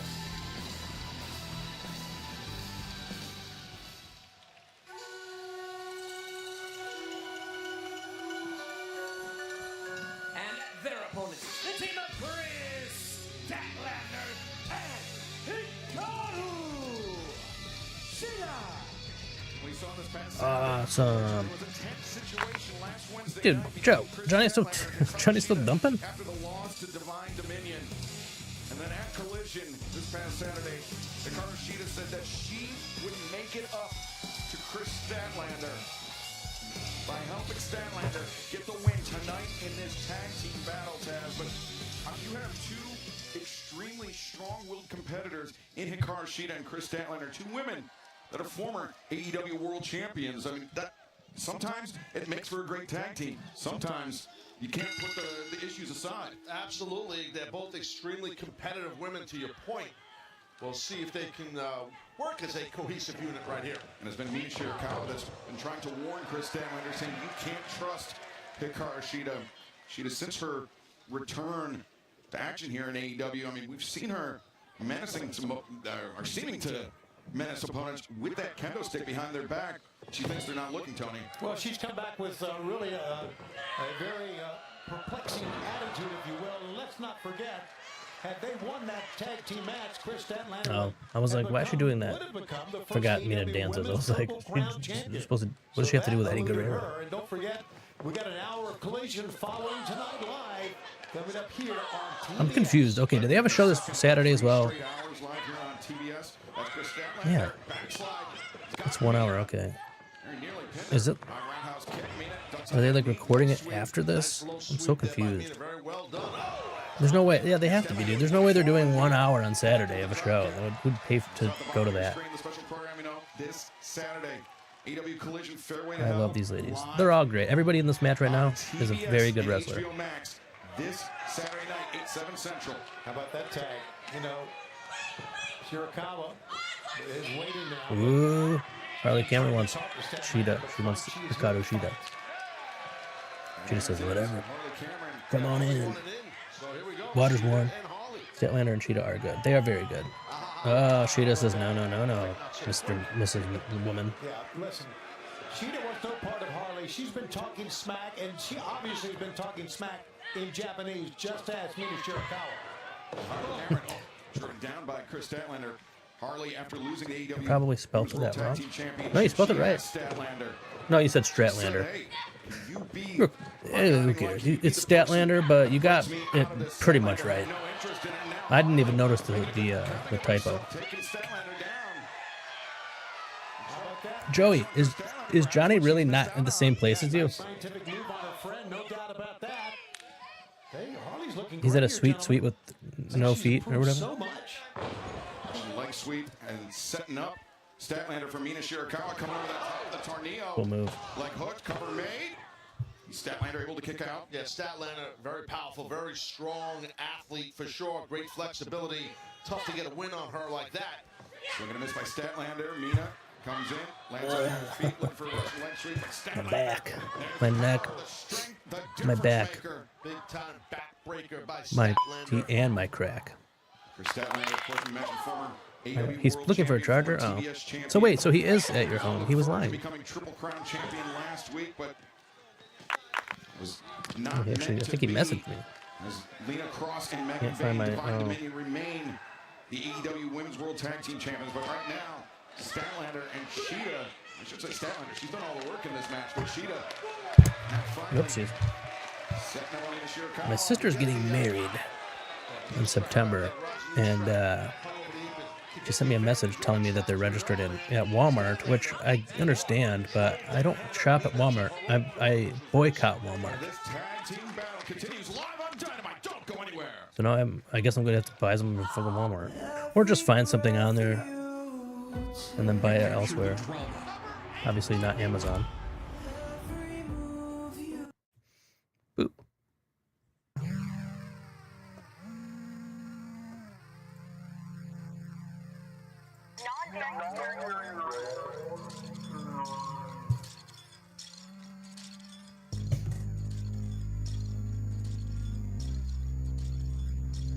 What should we point it at first? I don't know.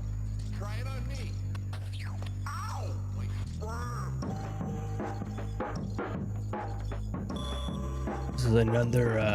This is another non-dairy joint. It's called Blonde Roast. I don't know. It's Blonde Roast something. Blonde Roast spawns ghosts. For you unfamiliar with coffee terms, Blonde Roast is a lighter. It blends in lighter coffee, and it's less bold of flavor, but it's got more caffeine, which is a pain in the ass, man, because I need the delicious coffee taste and caffeine. And I don't want to drink Blonde Roast because it's not super strong tasting, but it's super strong caffeine wise. So no, he ate that sweet with no feet. Oh, he's at the sweet with no feet. Okay. Well, I hope his feet, return to his ankles. You could tell him I said that.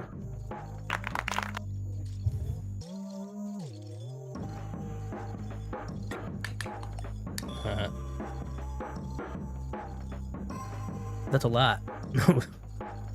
A lot of laughy faces there, Joey.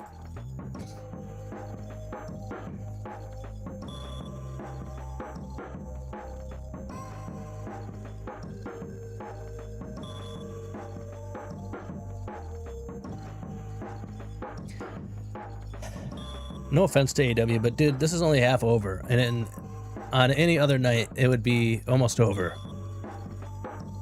It's just 3 hours is a long time. Would it be SmackDown?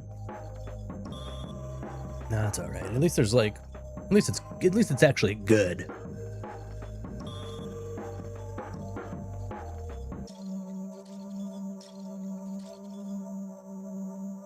No, I believe you, my man.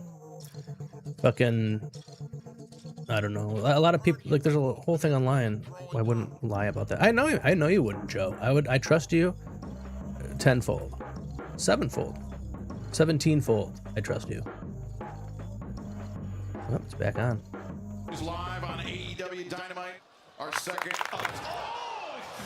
Johnny messaged me again. Yeah, I must have left it at home. I can't find one here. Rip. I'm just gonna say rest in peace. I don't think Johnny's coming back to the stream. That's teamwork. But at least you're here, Joe. Like the only saving grace is that her arm was up, but still the impact. I find it very interesting. I have one person here, sometimes a couple more. Damn, congrats to your sister's wedding. I hate Walmart too. Thank you on behalf of my sister, and I agree. I mean, obviously, I hate them. Damn, look at all those fucking... You were really going hard on that, huh? But, I don't remember what I was going to say. Oh, yeah, dude, Joe, you're like the only one in here right now, and it's very interesting to me because I would have thought Collision would have had less than 5. That was what I thought going into it. My guess is that Wednesday has more people doing live streams to the to Dynamite than Saturday does Collision, so maybe that's what the dealio was, or I don't know. It sounds like a good coffee. Well, it's not a good coffee. I mean, if you're not a big fan of the flavors, but you want caffeine, then I guess it's fine.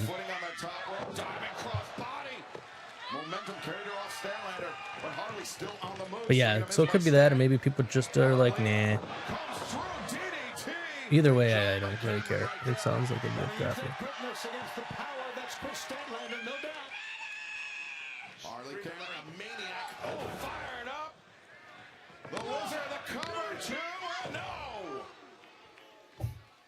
Harley Cameron very nearly pinned a former AEW Women's World Champion, a former TBS champion. I feel that the Sisters of Sin should be the next women's tag. I want their heels, and so are the current champions. So I guess that's not happening.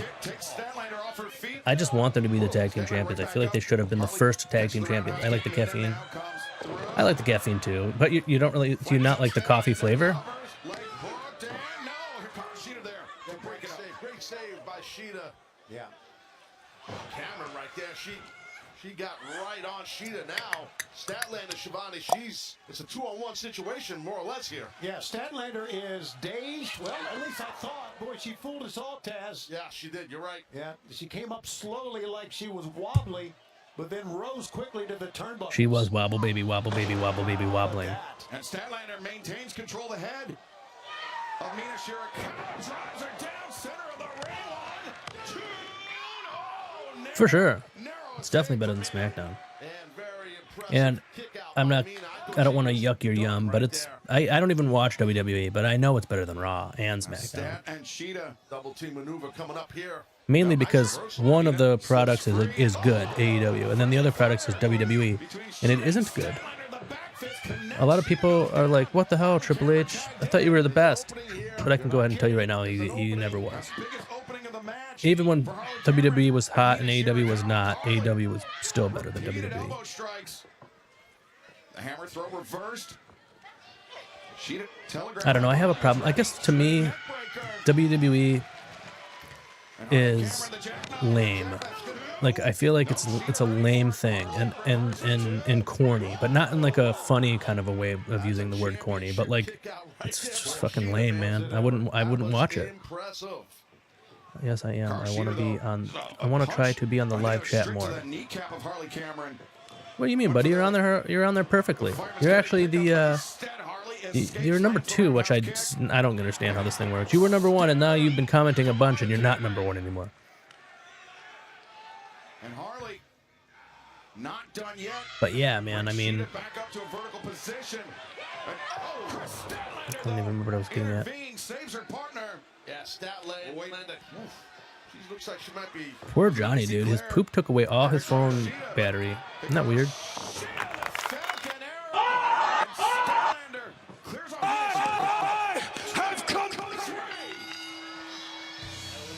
I mean, for God's sakes, I came.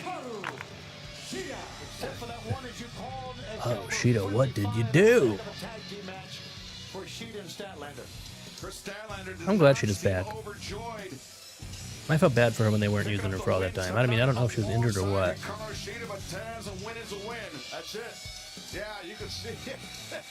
I wonder what a heel Sheeta's gonna be like. Oh yeah, dude, I forgot about that. Man, Bandito versus Sheeta. It's gonna pop my hoots. 2 months ago, I told everybody that I was after power. Power.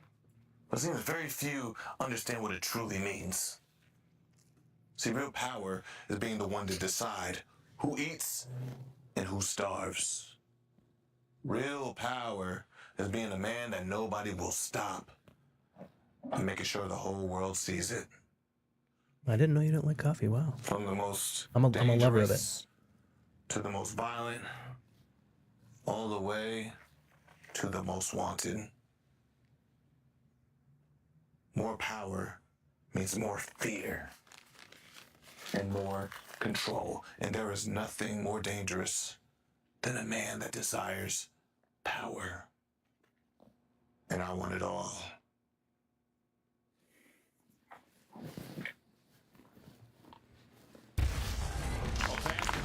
Oh yeah. Next, the AEW World Championship on the line with the Jet. Kevin Knight challenges Darby. Brother, I think in today's day and age,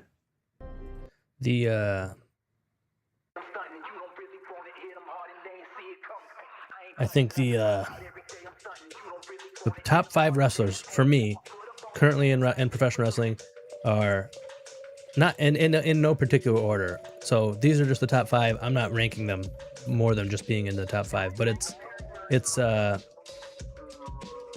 Mascara Dorada, Swerve Strickland, Bandito, Andrade El Idolo,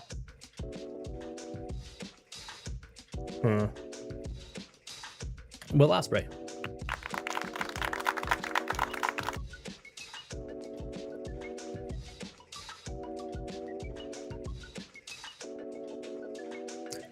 WWE doing too much. It makes me mad how messed up it is.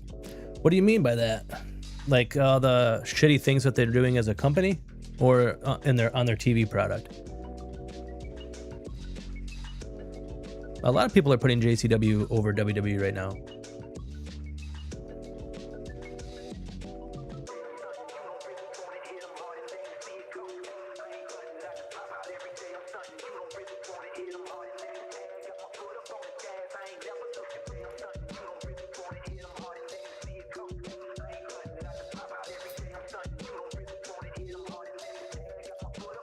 I read that.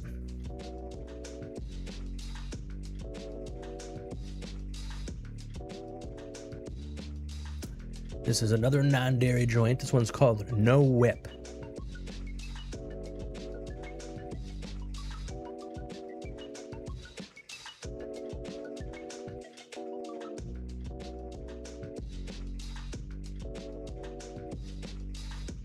Personally, I feel this is I'm a fan of non-dairy. I like him, not just because he allows me to use his music on my broadcasts and he's made our theme song and all the music for our shows, but also because he's just a cool guy.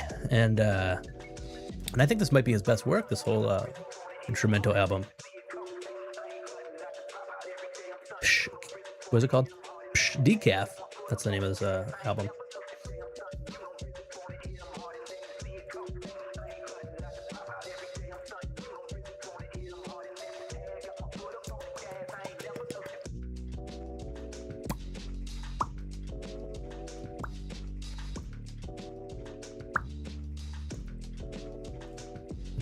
I feel like this is gonna be the last ad.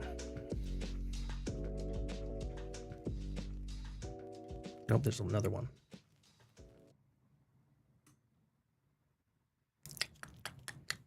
Whatever the show is.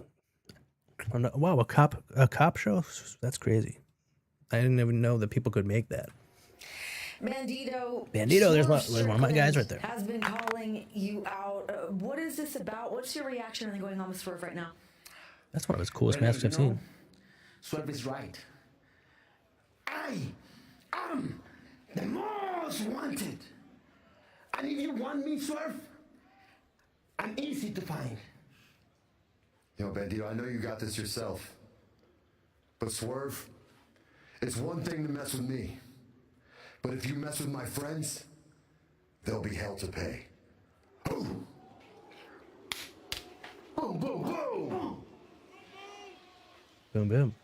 This contest set for one fall with a 16-minute time limit is for the All Thanks, man. What's your list? Who are your top 5 wrestlers right now?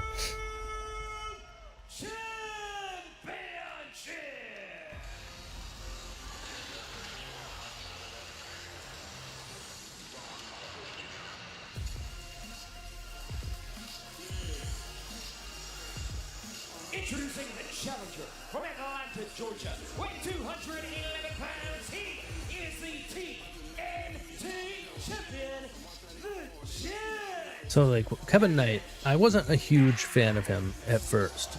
And then he was in Joe. So in New Japan, they have a lot of tournaments. They have 2 that are my personal favorites, that are the G1 and the Best of the Super Juniors. And the Best of the Super Juniors is my favorite tournament of the year. And he was in last year's New Japan Best of the Super Juniors. And he won me over because he just had so many good matches. But so did, what's his face? What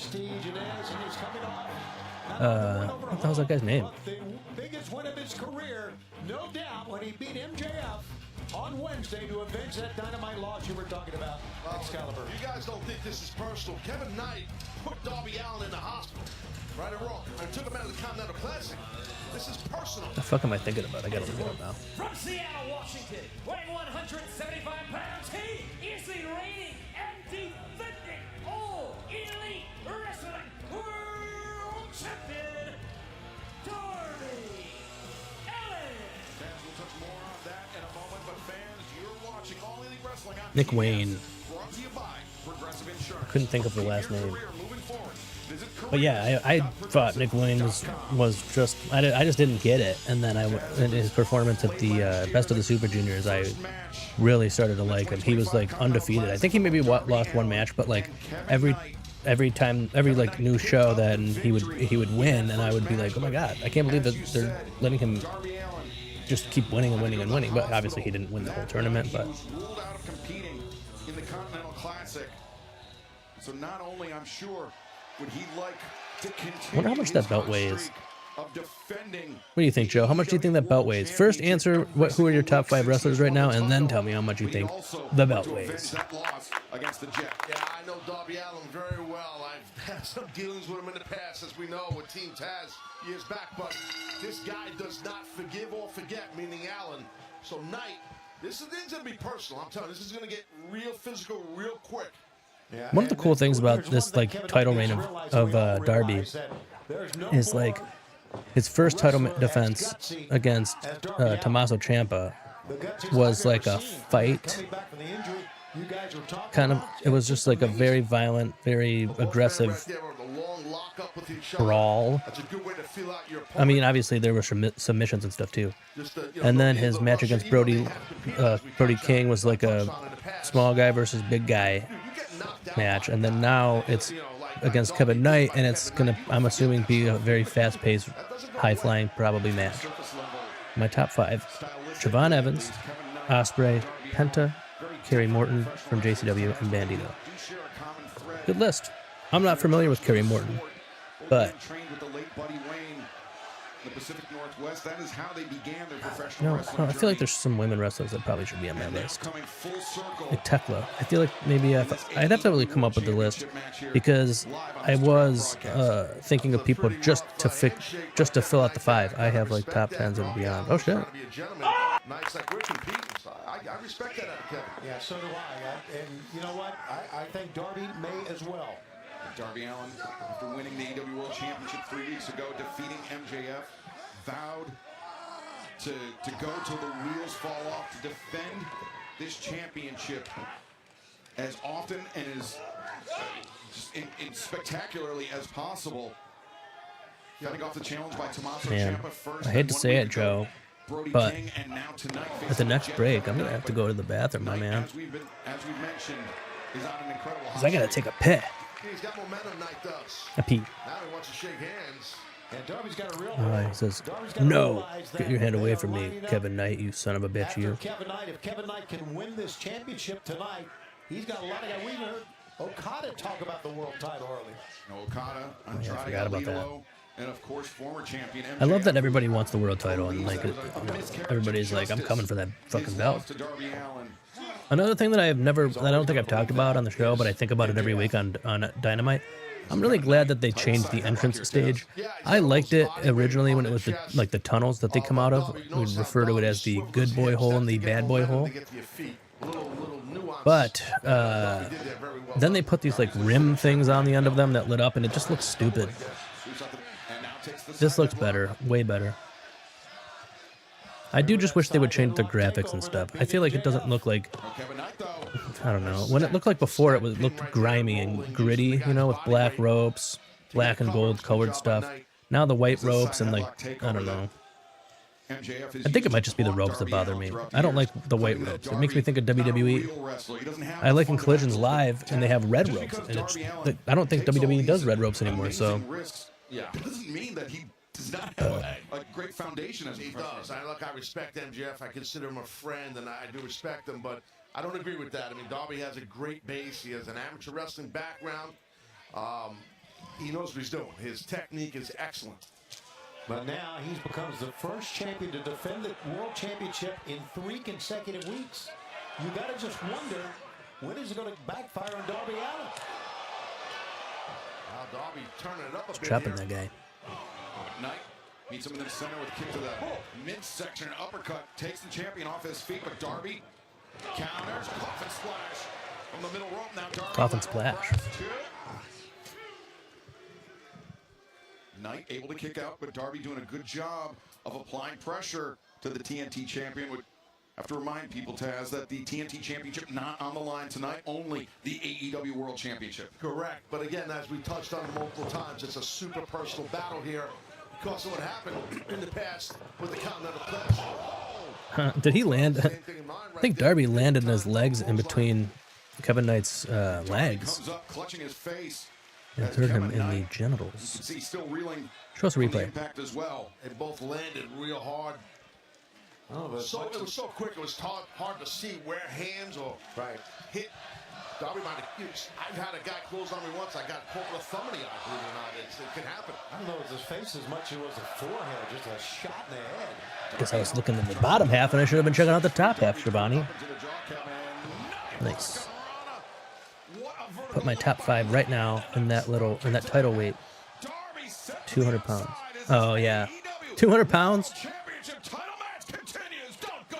I mean, it's definitely not light, but I don't know about 200 pounds, big guy. All right, hold on. All right, listen, Joey, I'm gonna go take a pee real quick, and I'm sorry about that. I'll be right back, man.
had the AEW World Championship to his collection. I'm back. But that man, Darby Man, I came right in the nick of time, huh? landed a massive drop kick. Top 5 ladies right now. Tekla, Hartley, or Haley J, Stephanie Vaquer, Julia Hart, Soruka.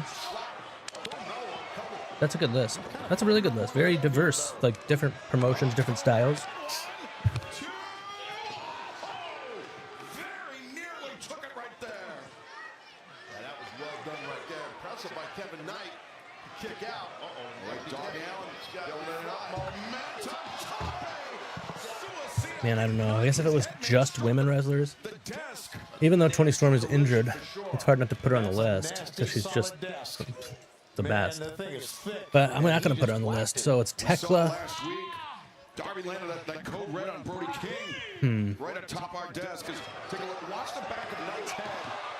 I guess it would be Tekla, Willow Nightingale. Hopefully he's okay. That was Whiplash Jones, right? You're not kidding. That's a well way to put it. This is tough. There's a lot of good women wrestlers. Setting Kevin Knight. This is for the big one, man. Probably, I'll put Sheeta in there because she's just really good in the ring. We've seen Darby do this in the past. Sets his opponent So Tekla, Sheeta, and then lands a devastating drop kick. Oh my goodness. Willow Nightingale, Chris Statlander too, and honestly Megan Bain.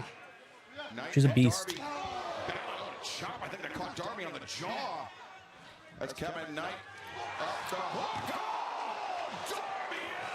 Holy shit. Crashes to the floor, and we can feel the impact to our feet. Damn, dude. Kevin Knight's got some bad intentions right here. Everybody's throwing fucking Darby Allin off the top, or off the corner there. I like Tekla. Tekla's sick. Oh, thanks for welcome back, WrestleWrugs. We're glad you're back, man. And you don't have to be sorry. We're happy to have you. Kevin Knight. Are you watching or are you just listening? Because if you seen that, her and Conrana just now, it was bonkers. Kevin's not listening at all. Yeah, countdout's not going to do Kevin any good here, as we know. Knight battering. Battering Kevin Knight. Those elbows Shut up. to the side of the head, and Darby. Tell me what to do. I'm a wrestler and you're just a dumb ref. That's what he should say. Kevin's not done. What does he have in mind, Kevin Knight?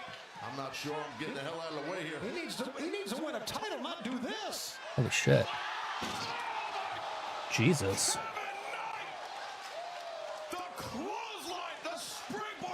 The table not breaking and fucking Darby flipping over it made it even crazier. What a risk by the Jet Kevin Knight. That was wicked, man. That was Wicked Man. Joe, Hot Joe, or you're not Hot Joe, fucking Joey J Ripper, you typoed there and it seems like you're insulting WrestleWrugs because you said WrestleWrugs, good not see you. So it sounds like you're saying like it's good to not see you. And WrestleWrugs, I appreciate you listening, man. It's really sweet of you. Oh, he didn't take it that way though. He knows you too well. That's what he's doing. But Kevin Knight has one leg, man. He cannot put any weight on that left knee. I'm watching him hobble around here. I don't remember if you guys were on earlier when I was talking about. I got this Mick Foley video that I've been working on the script for. It's probably only going to be like, I don't know, less than 10 minutes for sure. Oh shit.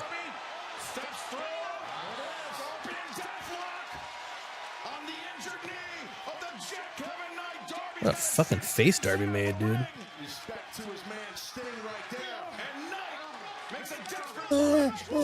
Shoot. Fucking shoot. That's the face Darby made as he Scorpion deathlocked Kevin Knight. Can't wait to hear your dirty stories tomorrow. Thanks, man. Oh, Big Smell nuts. Hell yeah, I love me some Mankind. Me too. It's definitely my favorite face of Foley. Ooh. This is a really good match, dude. Darby's having banger after banger every week. But yeah, Mankind's my favorite of the faces of Foley. But they're all three really great. I feel like when I met Mick Foley the same weekend that you did, his personality was mostly like actually dude love, because he just had that like he was just cool, you know. I think he called me my man. I think he was like, "Come over here, my man," and I just thought, wow, Mick Foley is so cool. Talks like that. All three are great for different reasons, and I don't know. Because Cactus Jack is great too. There's just Mick Foley's my fave of all time. He's my goat.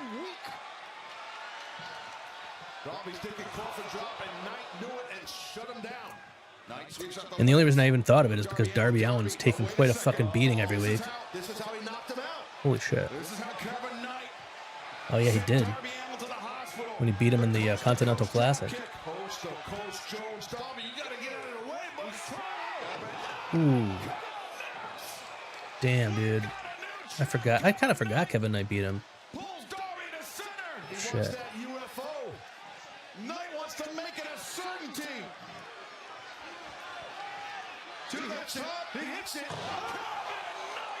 Pretty sure that's how he won last time. Those 2 moves in a row, but he didn't hurt his knee last time.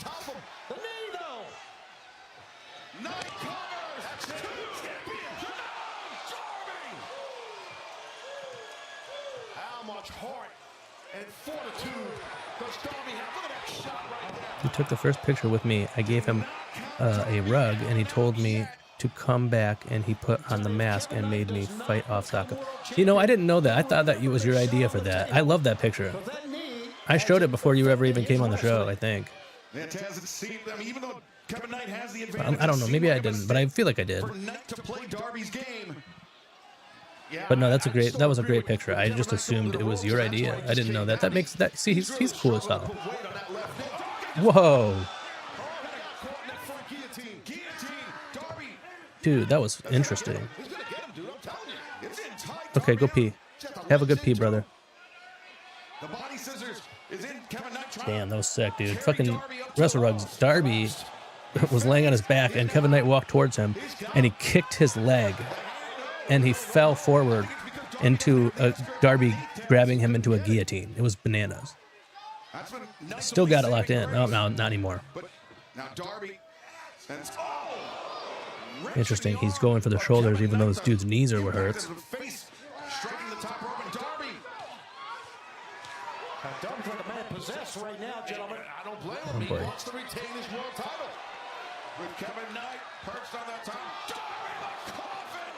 What the hell? Oh, he's going to do it again. You're not kidding. Darby's not done yet. Coffin drop. 1, 2, 3. What a match, dude. WrestleRugs.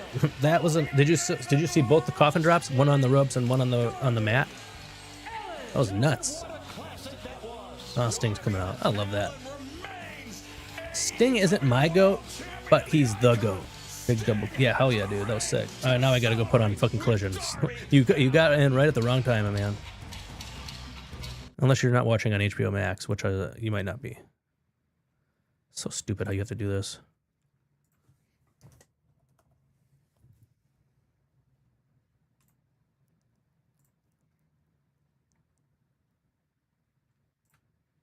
It's Sting.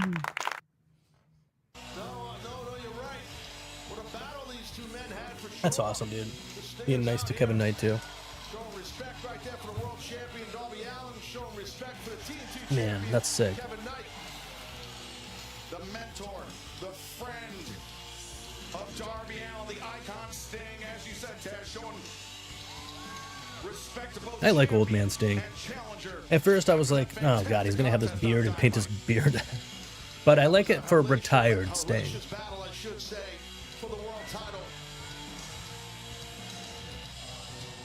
Yeah, very emotional night on many, many levels, as you know, for all of us. And what else is happening tonight? Sting comes out. Darby Allin survives. I guess on Saturday I'll stream the. I want a white hair beard. Dude, they gotta have that. They gotta make that. Because it's sort of like Scott Steiner's facial hair, but except it's not natural. Like, I mean, it wasn't natural, but he's not dyeing it. He's just painting it. I think.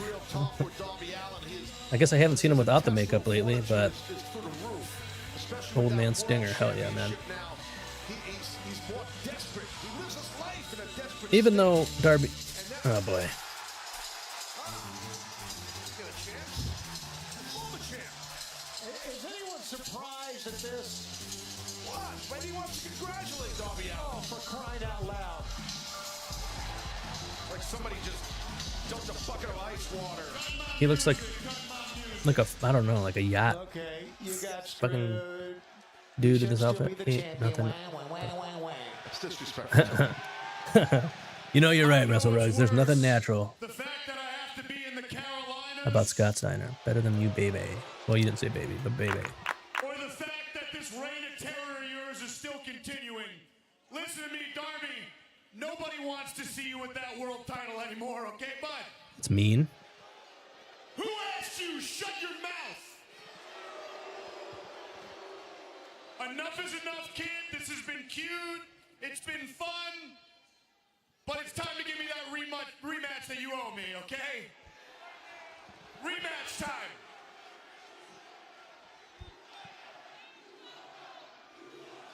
They talk about because he fucked up the sentence. No, Max.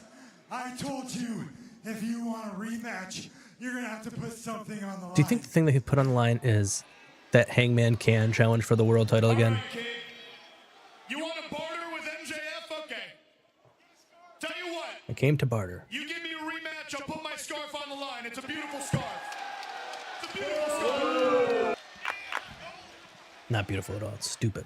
No. Okay. I hope it's not the ring, dude. Oh, and it's not gonna be. I'll tell you what. I can't believe I'm saying this. I'll put my Dynamite diamond ring right here on the line. Well, that's big. No, it's not. I mean, I guess he doesn't have a weapon anymore. No. Say no. Yes. Fuck yeah. You're starting to piss me off, okay, guy? What that? Tell you what. Everybody loves money, all right? You give me a rematch, and I'll give you $1 million. Whoa! What the You fuck? said no to $1 million. $1 million for a rematch? You're talking to a guy who used to be homeless in his car under a bridge. Your money's no good here, man. All right, you little troll. What do you want? Everyone's got a price. What do you want?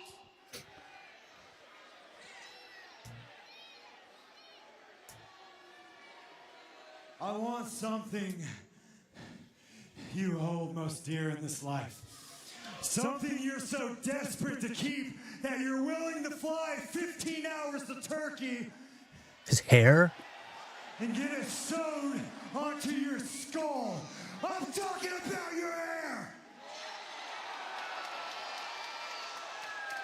Listen, you most vain piece of I ever met. I'm talking about your damn hair.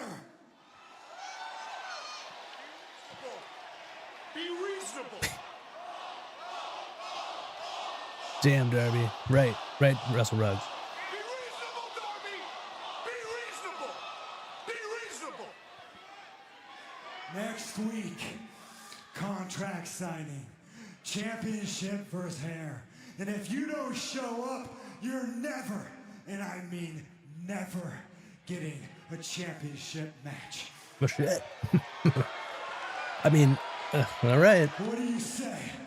What do you say?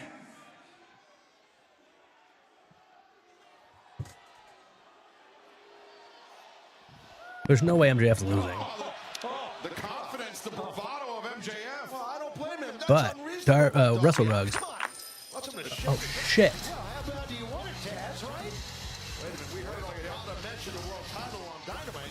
The Rainmaker, Kazuchika Okada, said he wasn't content with just There's a microphone right there for you. Oh, he doesn't even want it. The TNT called his shot, going after the championship, and now the international champion calling his shot as well. Man, Darby, they're lining up, fella. I mean, after an amazing match with Kevin Knight, him and Darby had, and now this is a great confrontation we're going to have here. Kazuchika. Coming at me. It's Okada.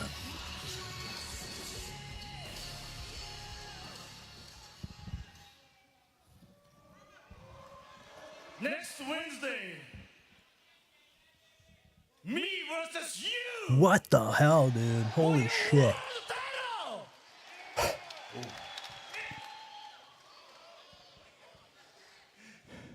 It's on, bitch. Darby Allin accepts the challenge. Kazuchika Okada. Holy crap, dude. Oh my god. I did not expect that. Damn, dude. I can't believe there's a man. I can't believe this is happening. Wow, what a way to kick off our third hour. And right now, let's head to the back. Right? Let's go, dude. Looking to get a medical update on Will Ospreay's condition. Doctor, what is your final verdict? So, He just won 6-man tag titles over the weekend. I'm sure he's fine. Advice went to Japan. Luckily, he didn't worsen anything. Actually, when he returned, I did an exam on him, and he actually improved. So whatever training he's doing, we're going to keep doing it. And to that point, where he's going to get an MRI this week. And if it's cleared, I'm going to clear him. Well, Will, that brings me to The Death Riders are healing him. You training with them, obviously, they've been having some sort of influence on you. What is your relationship with the Death Riders? I mean, look, I appreciate them letting me in on the training, but I'm not a Death Rider. I never will be a Death Rider. Tell that to Colin Newman. I just know there's things that I don't want to do that I know I have to do to get to where I want to be. Great. Well, we'll keep everybody updated on your medical status as we get any more information. But guys, back to you. Thanks. Will Ospreay uphill battle. Will Ospreay is a beautiful boy, dude.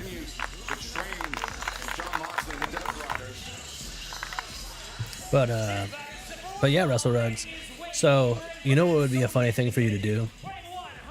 Since MJF is putting his rug on the line, so to speak, you should just post a picture of like a brown rug, since he has brown hair, and then, you know, make a joke about it being MJF's rug. He'll be under the Death Rider tutelage. Yeah, he's kind of. I mean, he's definitely Death Rider adjacent. You've seen night 2 of Dantaku over the weekend, right? Big challenge for Speedball Mike Bailey. Not only the fact that he's facing AR Fox Taz, but his tag team partner Kevin Knight. In an incredible effort, but a disappointing result for Kevin Knight in his match with Darby Allin. I'm on it. Hell yeah, dude. Put that out of his head. He's got to focus on the task at hand. Yeah, you're your own man, right? I understand they're friends and all that, tag team and all this jazz, but you got to deal with AR Fox right now. You can't worry about. I think it's interesting that the storyline is like it's not really I would say no. This storyline is affecting stuff going on in New Japan, because if Will Ospreay wasn't Death Rider adjacent right now, then what would Colin Newman have said to get him so frustrated that he would turn around and fucking hit the hidden blade on Shingo Takagi? But Speedball Mike Bailey, that Taekwondo background and a high-flying arsenal of his own as well. He should have called it D. He should have called him a D Rider, though. That would have been funny. Well, I don't like the. You don't trust many people anyway, do you? Hate everyone. Hate everyone. Fox takes down Speedball Mike. I've seen people like say online that they don't like AEW commentary, and like that a lot of people, and I'm just like, I have no problemo with it. I don't know what people don't like about it. It seems fine to me. What? Maybe they want it to be more like sports commentary? I don't know. Oh yeah, dude. International storytelling for sure. Damn. Fox swinging a miss. Speedball, rapid fire kicks. Fox was trying to block it, but yeah, I thought he did a pretty good job of blocking those Excalibur till the very end. He blocked it with his face. Yeah, that's a block. As now Speedball Mike Bailey. With triangle moonsault, no. Fox back into the ring, sweeps up the legs of Bailey. And now Fox. Yeah, right. What's not to like? Top, no, went for the Agreed. Speedball. Avoided it twice. Fox charging in. Speedball Mike. Hell yeah. What timing, what anticipation by Speedball. Amazing. And I think, wow, shoulder. Yeah, it might have Gotta be a been commercial break, right? landed on the top of the shoulder area of Fox. Amazing body control by Speedball. Guess not. I guess it's not WWE where every time someone goes out to the ring, it's a commercial break now. But then, now Speedball, I mean, the timing of Speedball Mike Bailey is incredible. To pull that off, and now Bailey back to live action.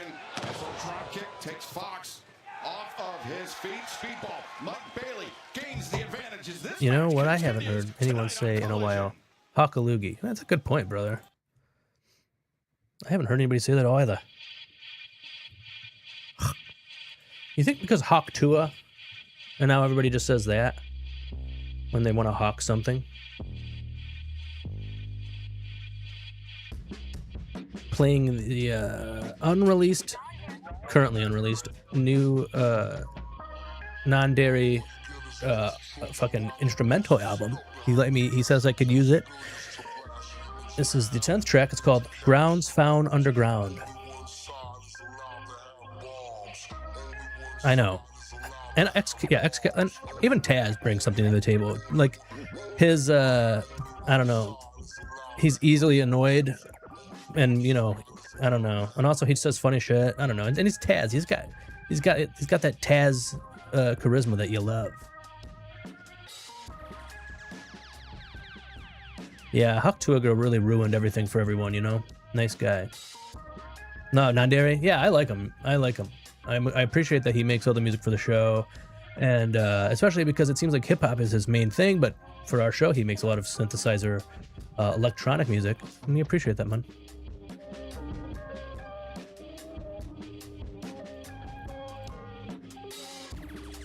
I guess Joe says he had to go pee, and then he gets out of here.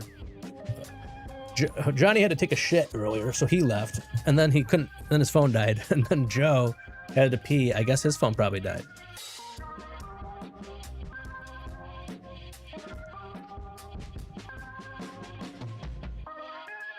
All you get is lost children while the bosses sit up behind the desk and cost billions to blast humans in half into calves and arms. Only one side is allowed to have bombs. Only one side is allowed to have bombs. Only one side is allowed to have bombs. Only one side is allowed to have bombs. I used to hate him on WrestleWrugs says I used to hate him on commentary on SmackDown back in the day, but knowing he had Vince screaming in his ear. Yeah, that's true. I don't think I hated him, but I'm sure he's a lot more comfortable, and that probably does affect his commentary in AEW. I think he was fine in TNA too. I remember specifically when Nigel McGuinness went to TNA, and then his name was Desmond Wolfe now, and then they were like, it's Desmond Wolfe or whatever, and then Taz was like, that guy looks like Nigel McGuinness. Shitting is a terrible excuse. You know he has his phone in his hand. You know, that's a good point, man. They're just bad dudes, those rappers from Cleveland, you know? Nah, they're all right boys. But they could just, you know, be honest and say you don't want to watch anymore. I'm not going to be sad.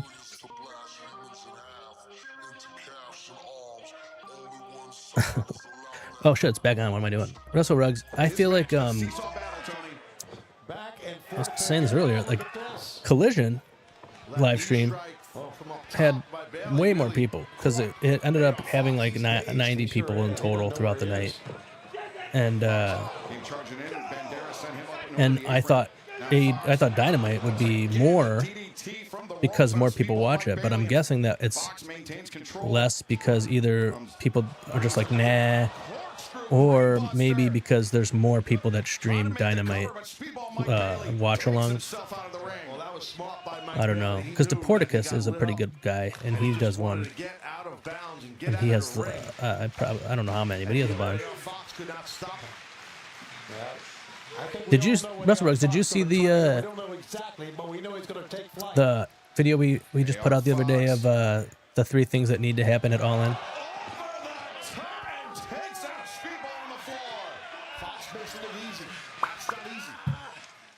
Yeah, Fox, boy, he is still winded. He is still battered here a little bit.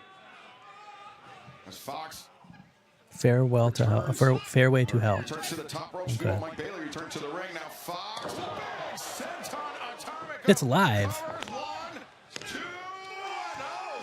What the fuck? A live 1 hour show? What's the other hour then? Like Ring of Honor? Yes, sir. Well, thank you for watching it. It's our most viewed video ever, which is interesting because I did one last year too. But I guess the AEW's people like it better this year than they did last year or something.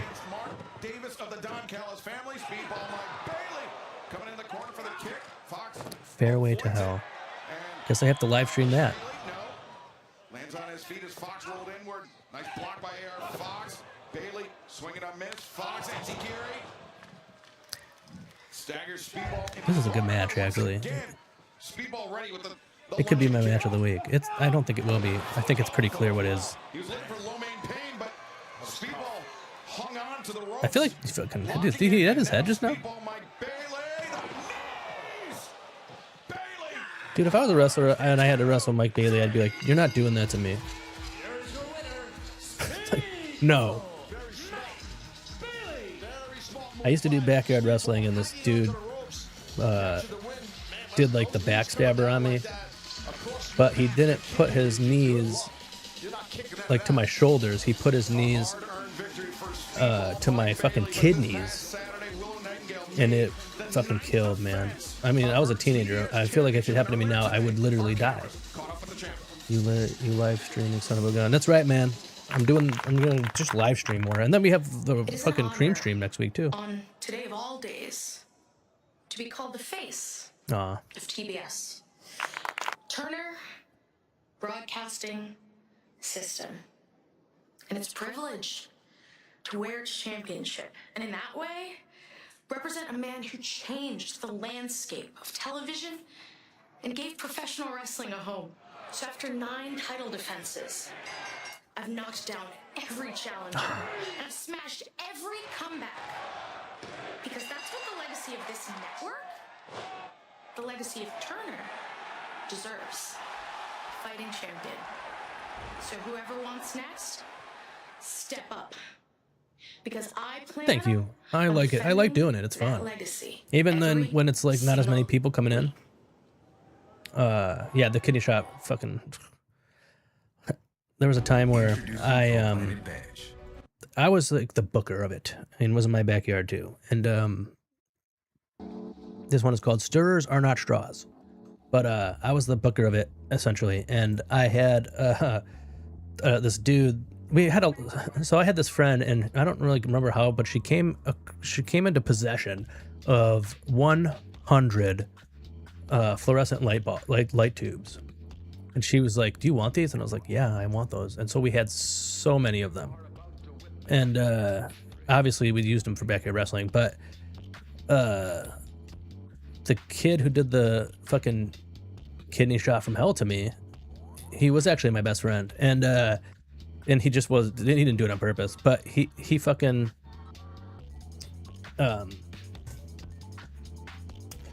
because we did like, promos and stuff. We didn't actually fight and like, it was, fake. And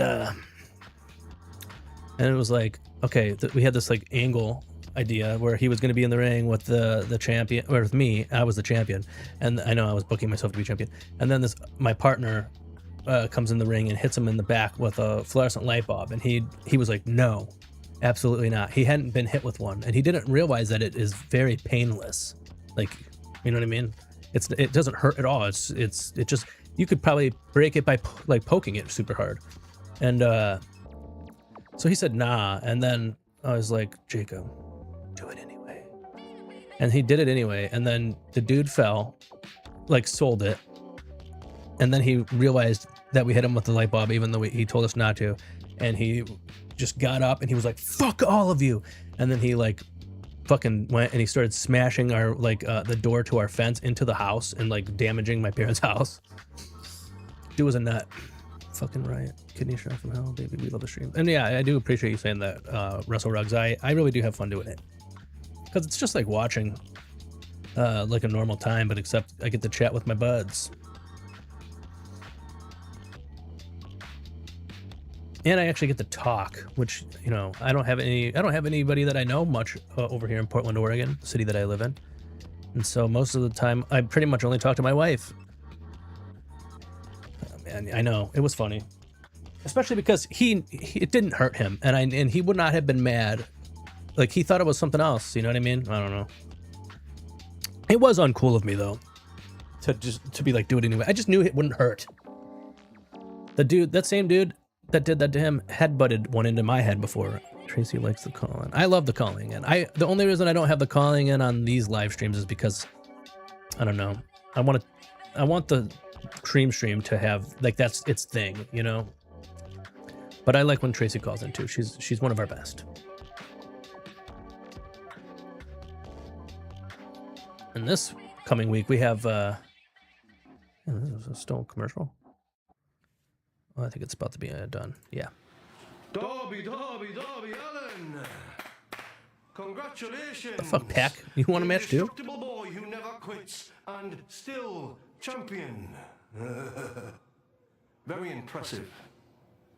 Now listen up. Don't you forget about me. Forget about me, all right? Your old friend, the perpetual thorn in your side bastard. And right now, I'm going to be very direct with you.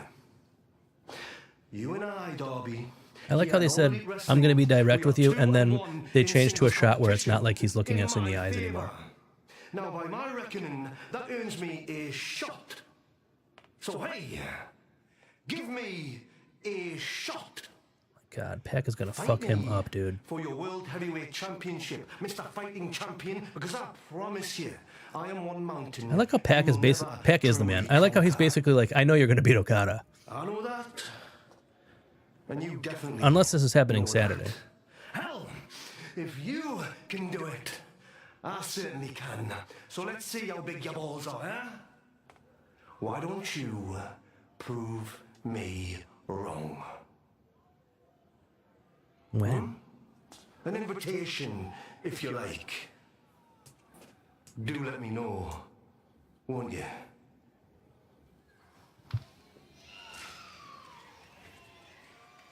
Bastard Pac, he's looking ultra. Well, all right. Yeah, Pac is for sure the man. Right, man. I see you said that you and your buddies used to just pop each other with those things. And, I mean, seriously, though, they did not hurt. I don't know what his fucking deal was, man. But it was not cool of me. Because there was things that I wouldn't do, and nobody just did it to me anyway. Like, I would not let someone slam me in a flaming table. And I would not let... Actually, that was, like, the only thing I didn't let people do. Because there's no fucking way.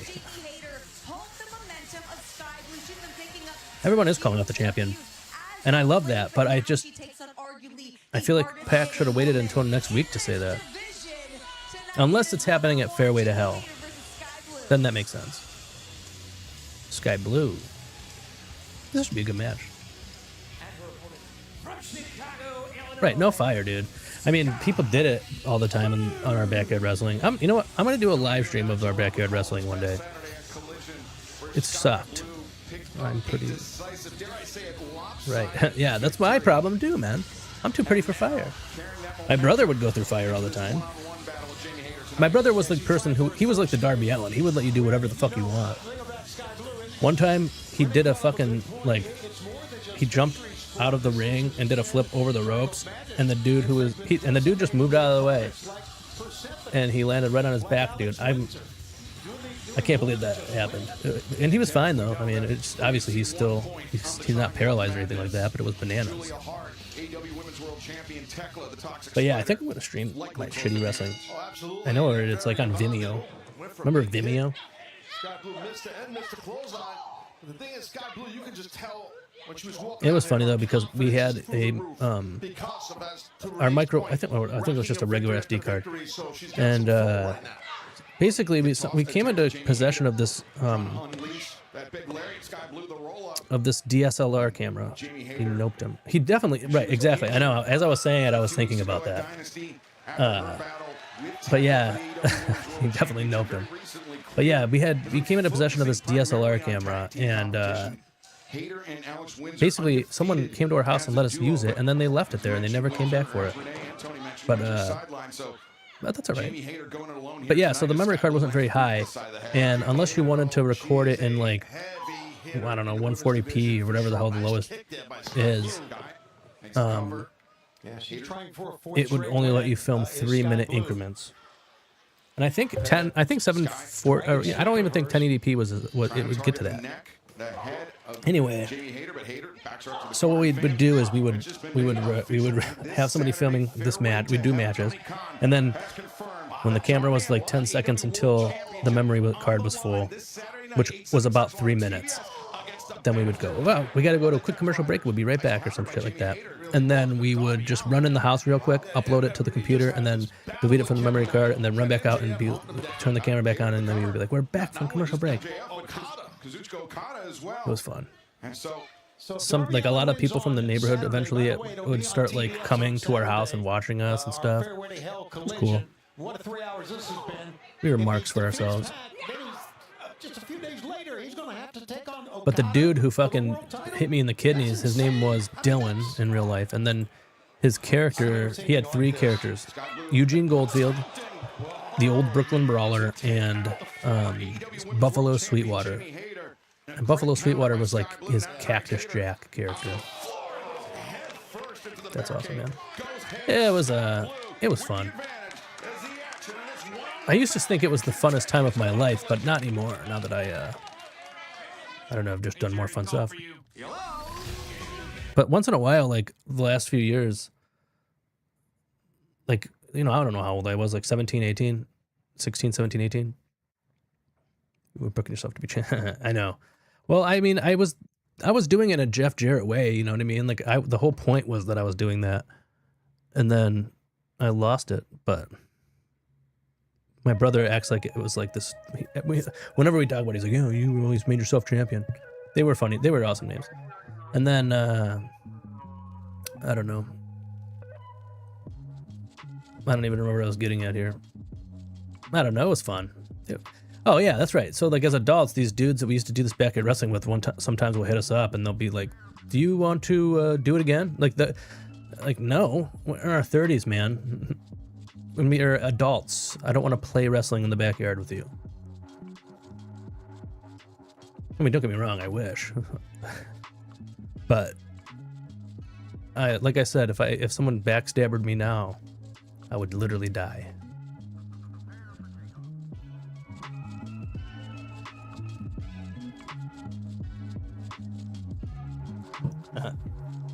WrestleWrugs knows what I'm talking about.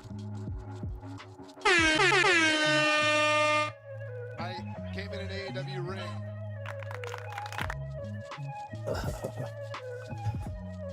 Oh shit, this show's almost over, man. I'm just gonna, yeah, dude, I think even though it was only like a couple people in this Dynamite one, I'm still gonna do it anyways next week. I'm just gonna keep doing it, me and you. Yeah, let's do it. Have this you pappy strap match. I'm into it. I'll do it. But I have to say, I do believe, knowing you and knowing myself, that you will probably be the victor of the match, WrestleRugs. You're a tough guy. Everyone's coming. Everyone's coming.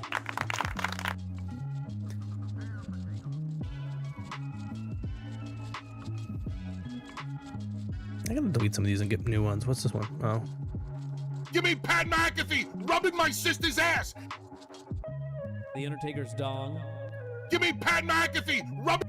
The Undertaker's dong. It didn't work.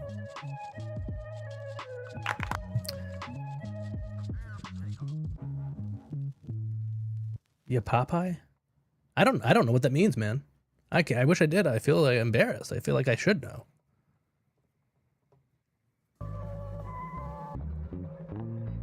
Yeah, Popeye.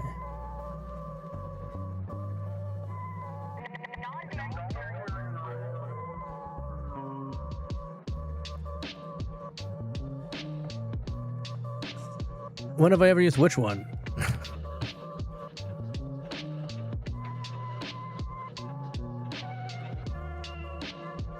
I came in an AEW ring. That one? Or the Undertaker, or the fucking Bully Ray one? I used it like once. Because, elbow strike into the jaw of Sky. we were talking about Pat McAfee because I was listening to. Up to the middle. Drop kick takes down her. Oh, I do not know that. But now that I do, I am more into it than I was before, and I was into it for sure. But if you're talking about the Pat McAfee one, I was listening to Bully Ray talk about whatever the fuck the whole storyline, and I don't know why he said that, but I was like, I have to fucking make that into a clip. I have another one from tonight too. I don't. What is it? Ricochet says that he said Jericho that he was trying to do you. I think he says a favor.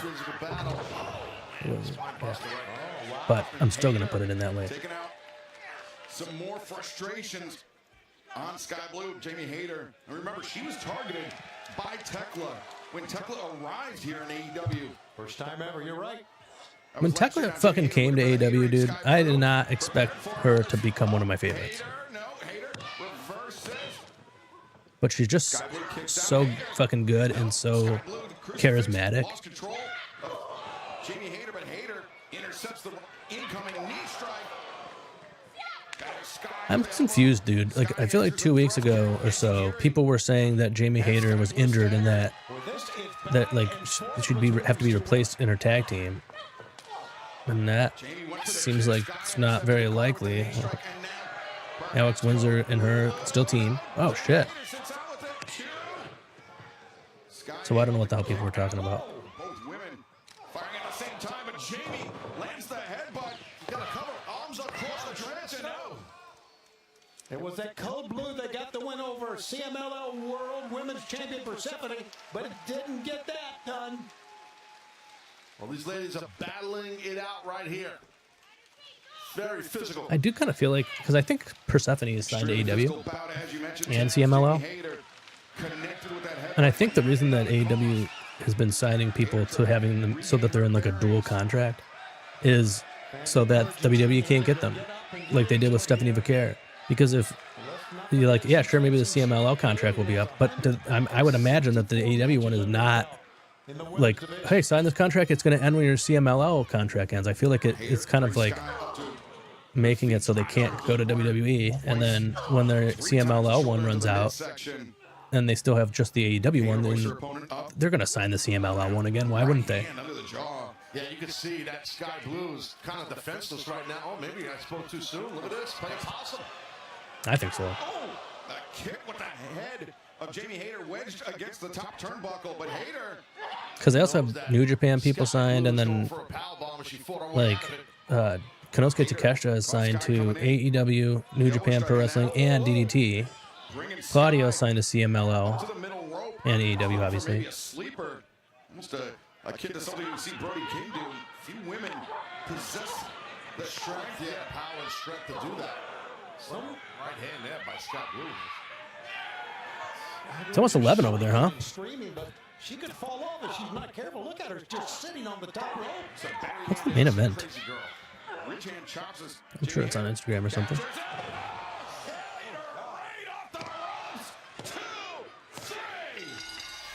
Oh yeah, that was an alright match.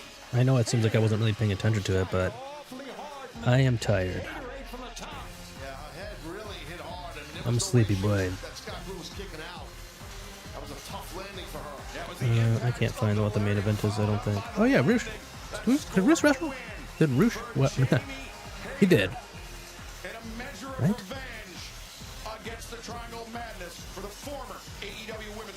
I mean, I remember talking about him, so I feel like he did. Speaking of which, Julia Hart, Tekla, the current AEW Women's World Champion, the Toxic Spider. 10:39. Yeah. See, it's only 7:40 here. Oh, there's our gal. Oh my God! Jay Hayter just took down Sky Blue again. She wants Tekla and Julia to come in the ring. I mean, she's using. She rubbed her shoes off on her boobs. Roosh. Oh, with the W. Love that. Whoop.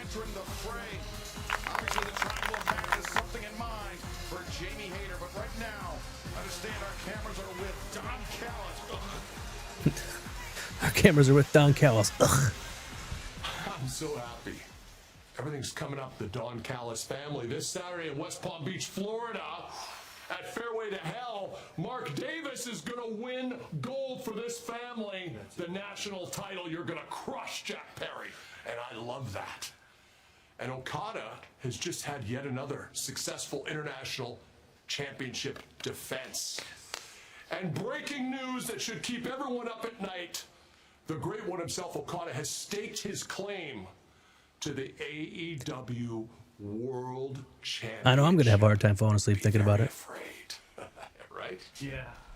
No. Yeah. Okada should not be worried about the world title. He should be worried about defending his title against me at Double or Nothing. No. On the one hand, you are one of the best wrestlers in the world, so I agree with you. On the other hand, you start to sound a little Kenny Omega-esque. I want this, but I also want this. Love that. Make up your mind. I called Stella Books Wrestling Romance. That's great. Okada is my hand-picked choice for the world title. Done. See. How you know? How you know? Using his line up and everything. How do I know? Because I'm Don Callis, and I know everything. And what I know is more gold for the Don Callis family. Well, Takeshita and Andrade, that decision of Don Callis not sitting well with either of them. Oh, okay. Roosh didn't wrestle yet. All right. That's what I fucking thought. So this is the main event, I would imagine, which is cool. I think it's. I don't think you were on when we were talking about Roosh before WrestleWrugs, but I'm glad that he's like that they're pushing him, or at least like making him tough again and stuff like that. Because like he was like losing, and there's no. He doesn't look like he would lose. You know, when you watch this guy wrestle, I feel like he would not lose matches. And I loved him when he was the Ring of Honor World Champion back in the pre. No, okay, this is not the main event. Just get out of here. I agree. Don Callis ignored the championship that Andrade won. Completely ignored it. You know, it's another thing, WrestleRugs, with Stella Shelton that we did with her on the podcast that comes out tomorrow morning.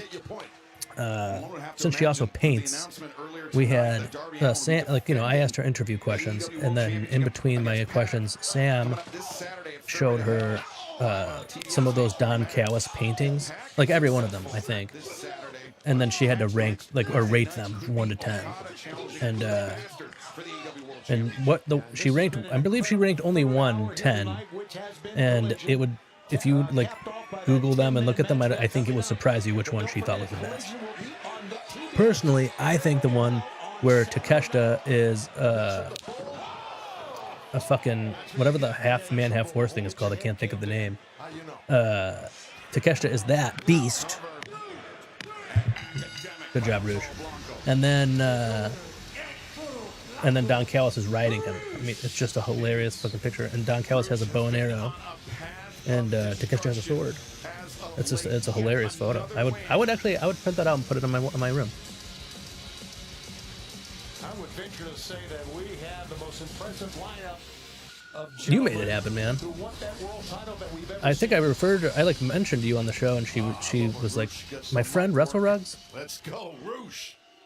Just remember, Mess with the bull. when you mess with the bull, You get the. you get the whore. Mantar, yeah.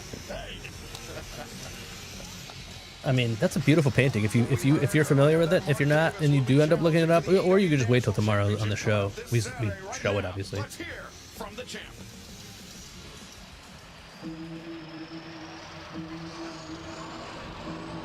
I forgot about this. He also have a fun story. Well, not a fun story, but fucking Sam tells a story about Luchasaurus. The dog in the fight, but the size of the fight in the dog. I like that quote, but Mark Davis, there's a of the fight in the dog, or it's not about the size of the dog in the fight. It's the size of the fight in the dog. But in this Run the Jewels song 2100, which is a song that's very dear to my heart, LP says they don't care about the dog, they don't see the size of the fight. And I feel like that's a great retort, because it's fucking true, man. And I'll do it again. There's only room for one of us. And that's room for Cream. the top of the mountain. Wow, JB climbed to the If you top. don't like that, you. Jeez, Jungle Boy. Jack Perry's national tour continues. Wow. He's a little boy that swears. He's like that kid from Role Models. Fairway to Hell, 8/7 Central on TBS and HBO Max. I was saying this on fucking Collision, but I was wrong with the song. This is Claudio's music, dude. It's so good. And it has his like or whatever like snuck in at some points. It's a fucking cool theme.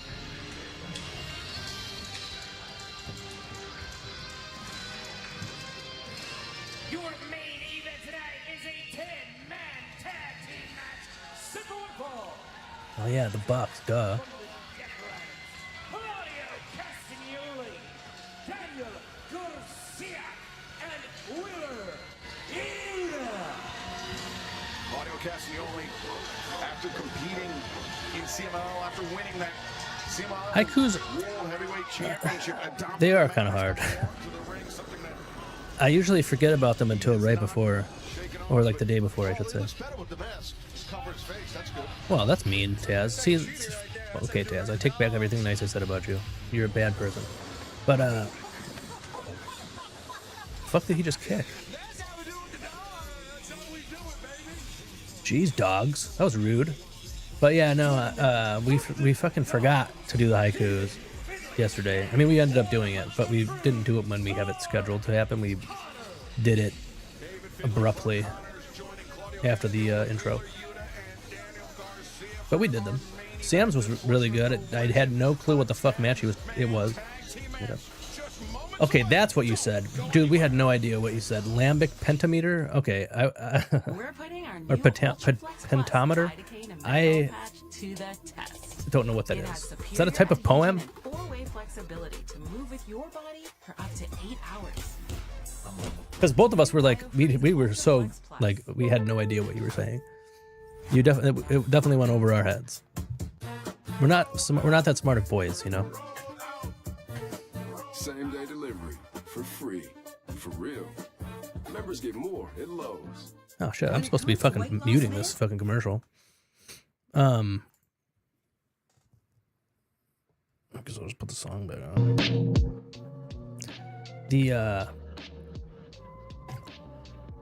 What was it? Oh, dude, you know what I was thinking? I think when I watch fucking commercials these days, like, I know it's fine now. I feel like Samuel L. Jackson changed things up, but there was a time where like actors that were in movies and shows would not be in commercials, and it was like beneath them in their eyes, you know, or like they felt like it was, or they felt like other people would think it is.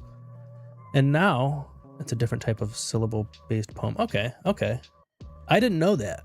What is it? 5? Because you did 5, I think.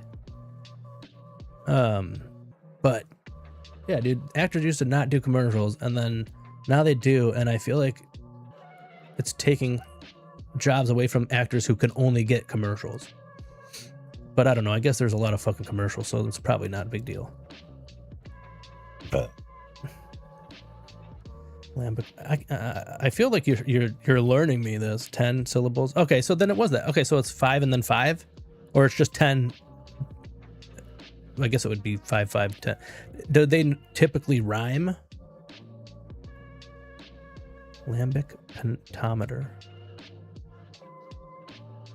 I feel like in my mind I'm thinking like, I'll remember this because lamb is in the first word and penta is in the second word. But I will not remember this. Is it lambic or iambic?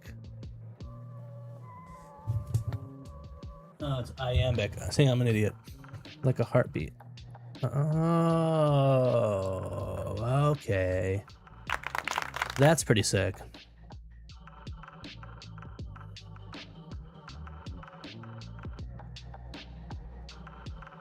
Dum dum dum dum. You ever seen that South Park episode where they were like telling you the history of the Mormon church, and then there's like dum, and the music is in the back. If you've seen it, I'm sure you've seen it.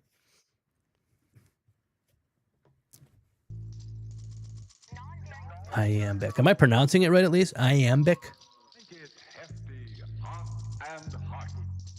Take T and C.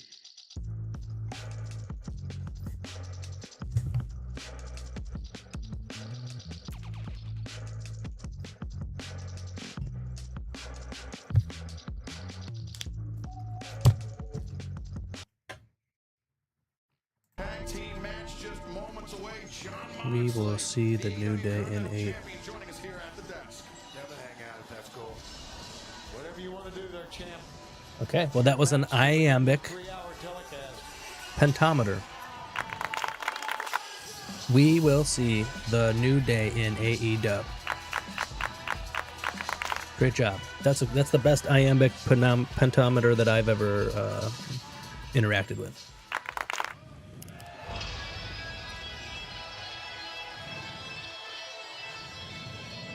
Bam, bam, bam.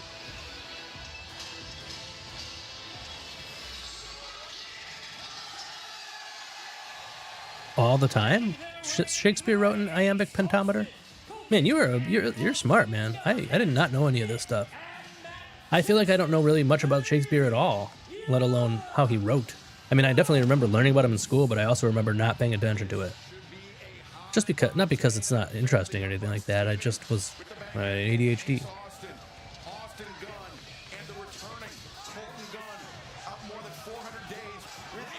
Wow, Claudio, you deserve that insult from Taz earlier if that's how you're going to act.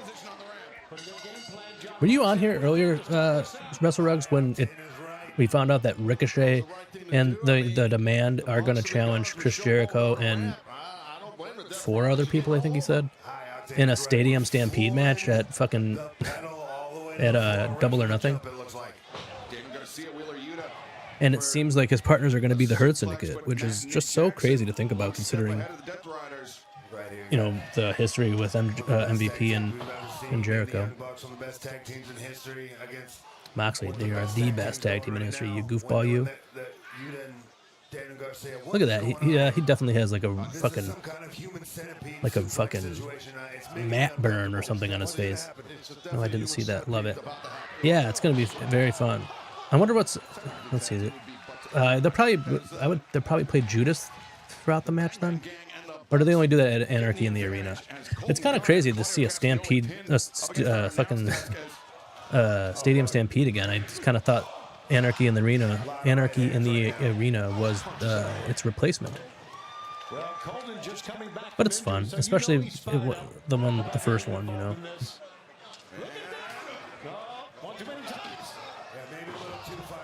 I knew this was going to be a fun match. The Young Bucks are so good at fucking multi-man matches. Human Centipede Suplex, fuck yeah. Great name for it.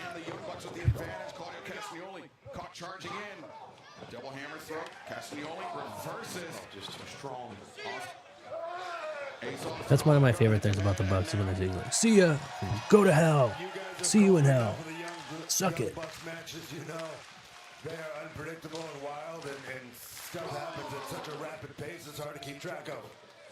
And like that's right here. Wow. Castagnoli was charging in, but Nick Jackson caught him. Wheeler Yuta. I mean, Matt, why were you still upside down like that, buddy? You were asking for being drop kicked. Ace Austin, he's really good at, like, in the ring, but there's something about him where I'm just like, I don't know. I think he would like have like the card, and I don't know. I don't know. I find it lame. I don't mean to be mean, but I just don't find it very cool. Oh my God, Clark Connors always does that now. Young bang ass Bucks, love that. And dude, their matches do bang ass. That's kind of like, I literally, when the Ass Boys first were hitting the scene, I never thought that I would like them.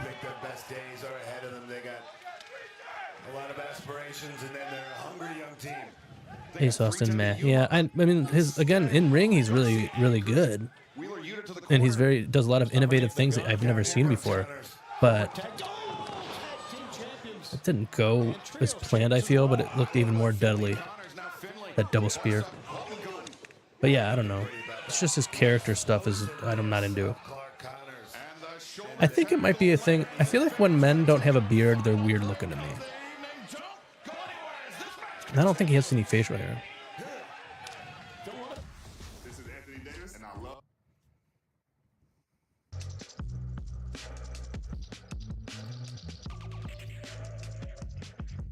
But yeah, I feel like men need to have facial hair. It's 2026, you know what I mean? You get it, yeah.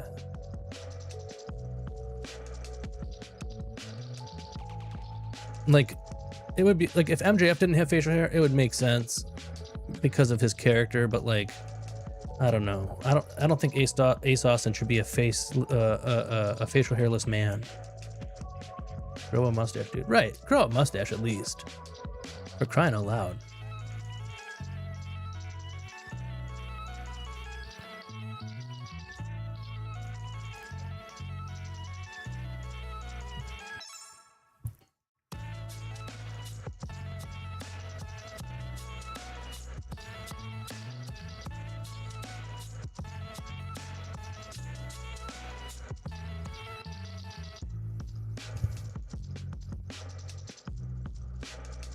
Oh shit, this is gonna do an overrun, huh? It's almost fucking, what, 11 to you, 8 to me? Well, this is definitely the longest I've ever streamed in my life, mainly because I've only started streaming recently, and the Cream stream is only 1 hour long. I forgot what the fuck we're talking about this time. I think it was, oh yeah, the grocery store thing, or the store thing, where two wrestlers, or which wrestling rivals would make a simple shopping trip instantly chaotic. I don't even have an answer for that yet. You would think I would have come up with one when I came up with the question. I kind of gave a bunch of options though in the fucking advertising stuff for it that we put on Instagram.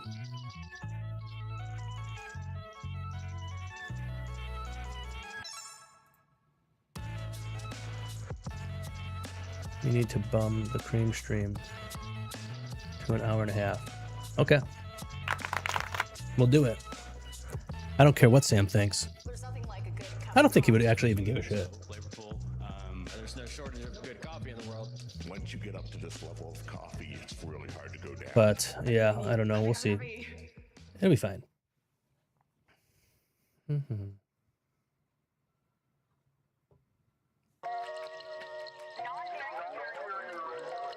Done.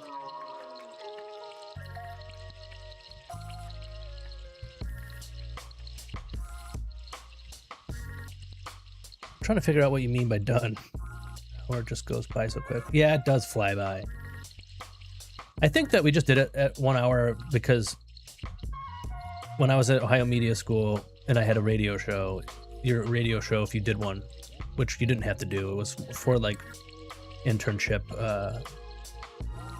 like points or whatever, and the format that you had to do was an hour, and it was 15-minute segments. So I just did it exactly that way. And like I don't know. It was weird though. I had to do it by myself, so it was just me talking about wrestling alone. The show was called Hey Yo, a wrestling show. My name wasn't Hot Joe yet. You know, you would think that it would be so that I could rhyme, but no, it was Flash.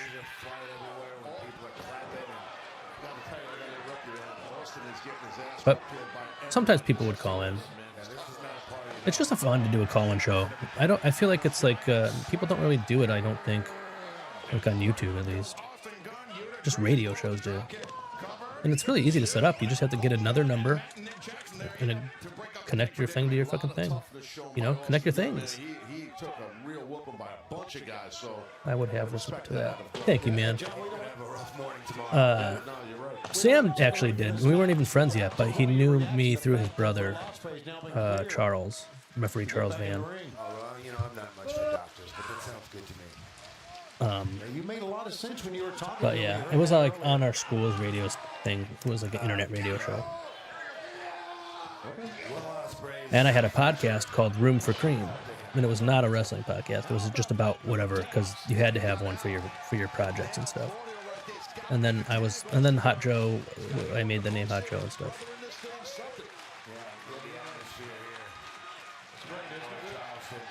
And not everybody. So you had to save your projects. One of our least favorite streamers. Who? Creamers. Oh. Talk about referee Charles Van. Yeah. That guy's a sick fuck, man. Now, he has this funny story. I don't think he would care if I told it, but when him and his wife were engaged and stuff and they were going to get married, they're Christians, you know? And so they like had to like meet with the priest and stuff. And or the pastor, whatever the hell it is. And so that way they could like, I don't know, make sure that Charles Van, right? Dude blow. But when Charles Van was marrying his wife, he had to meet with like the pastor or whatever the hell, and so did his wife, like together, and he had to like talk to them to like make sure he would officiate whatever the fuck their wedding, and I guess when they were there talking to him, there were a bat in like the room, and it was just like flapping around on the ground, and then they were like looking at it, and the pastor didn't see the bat. He was wondering what they were distracted by, and they were like, "There's a bat over there." And then he gets a book off a bookshelf, and he just fucking bludgeons the bat to death, which is a crazy thing for a pastor to do. And then he put it back on the shelf, and then continued the conversation with his fucking dead bat on the ground. Speaking of the Bucks, I really feel like at this moment, I tell the story like I was there, like I knew it was on that side of the room.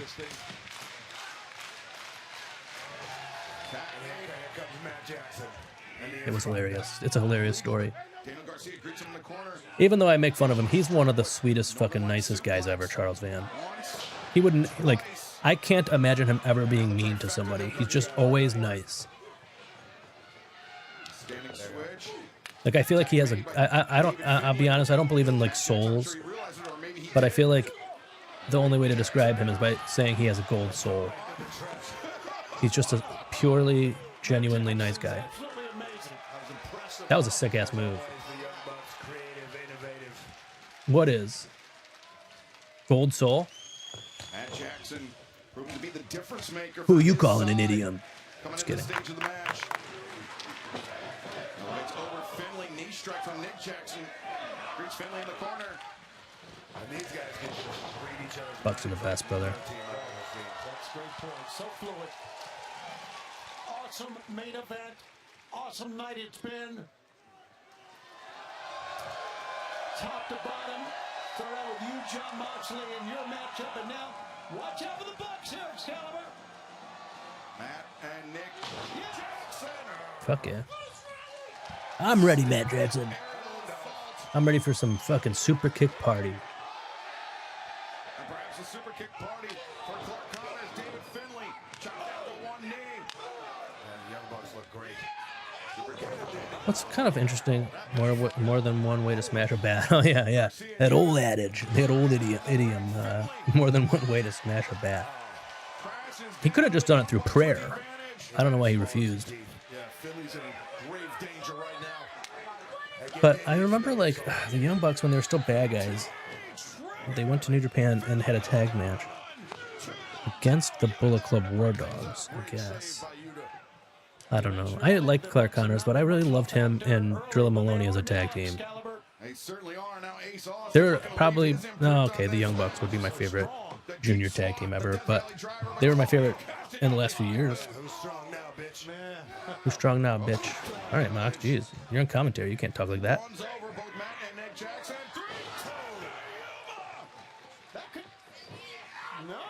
What's funny about 310 to Yuma? I've never seen that movie, or the original or the remake. But But anytime it's ever 310, I think of that movie.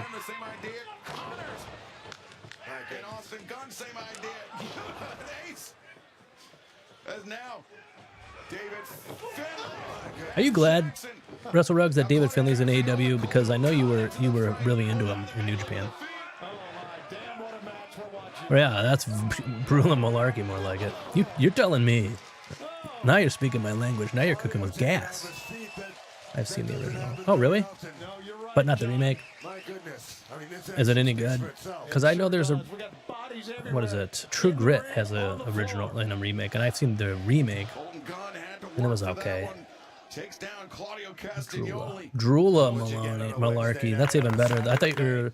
I didn't really get it, but I liked it. But Droola Malarkey. Man, if I was going to go to a New Japan show, I would have that be my sign. But now he's a heavyweight. Yeah, I'm pumped. He's cool. He is really cool. I like it. He grew on me. At first, I didn't like David Finlay. I don't know why. I think just because he doesn't wrestle like a strong style wrestling, and that's what I want all the New Japan guys to do. But he definitely, I started liking him. Oh, fuck yeah. Oh, Wheeler's going to take the pin.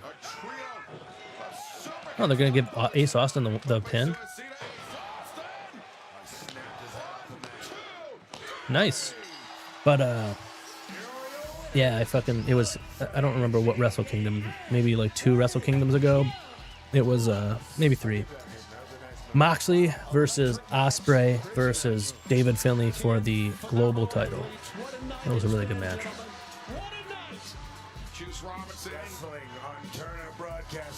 Absolutely.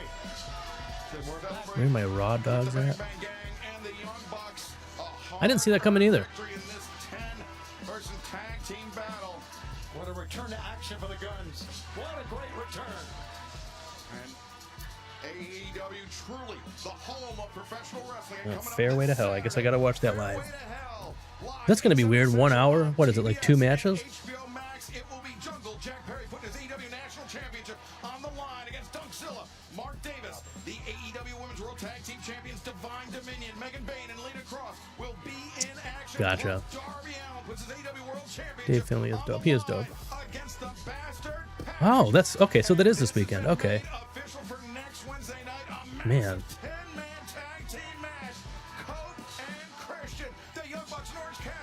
That's a cool match, actually.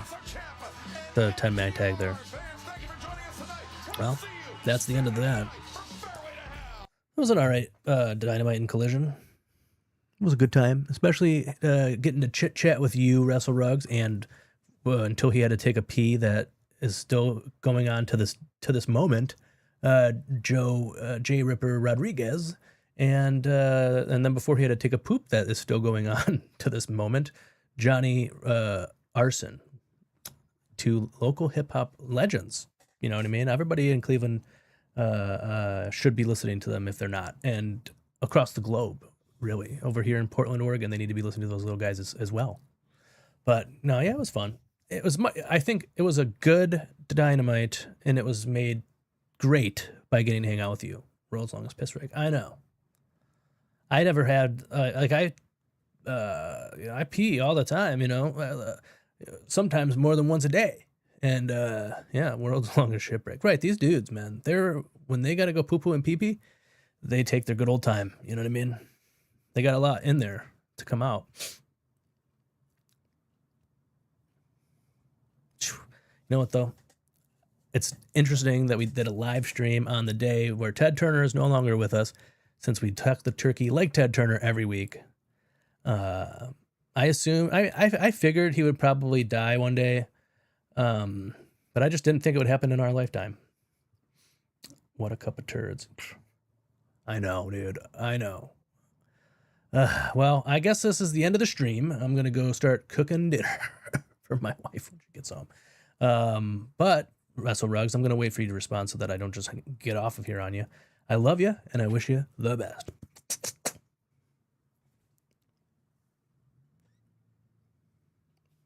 Bro, this one's for Teddy. We love you, Teddy. Teddy.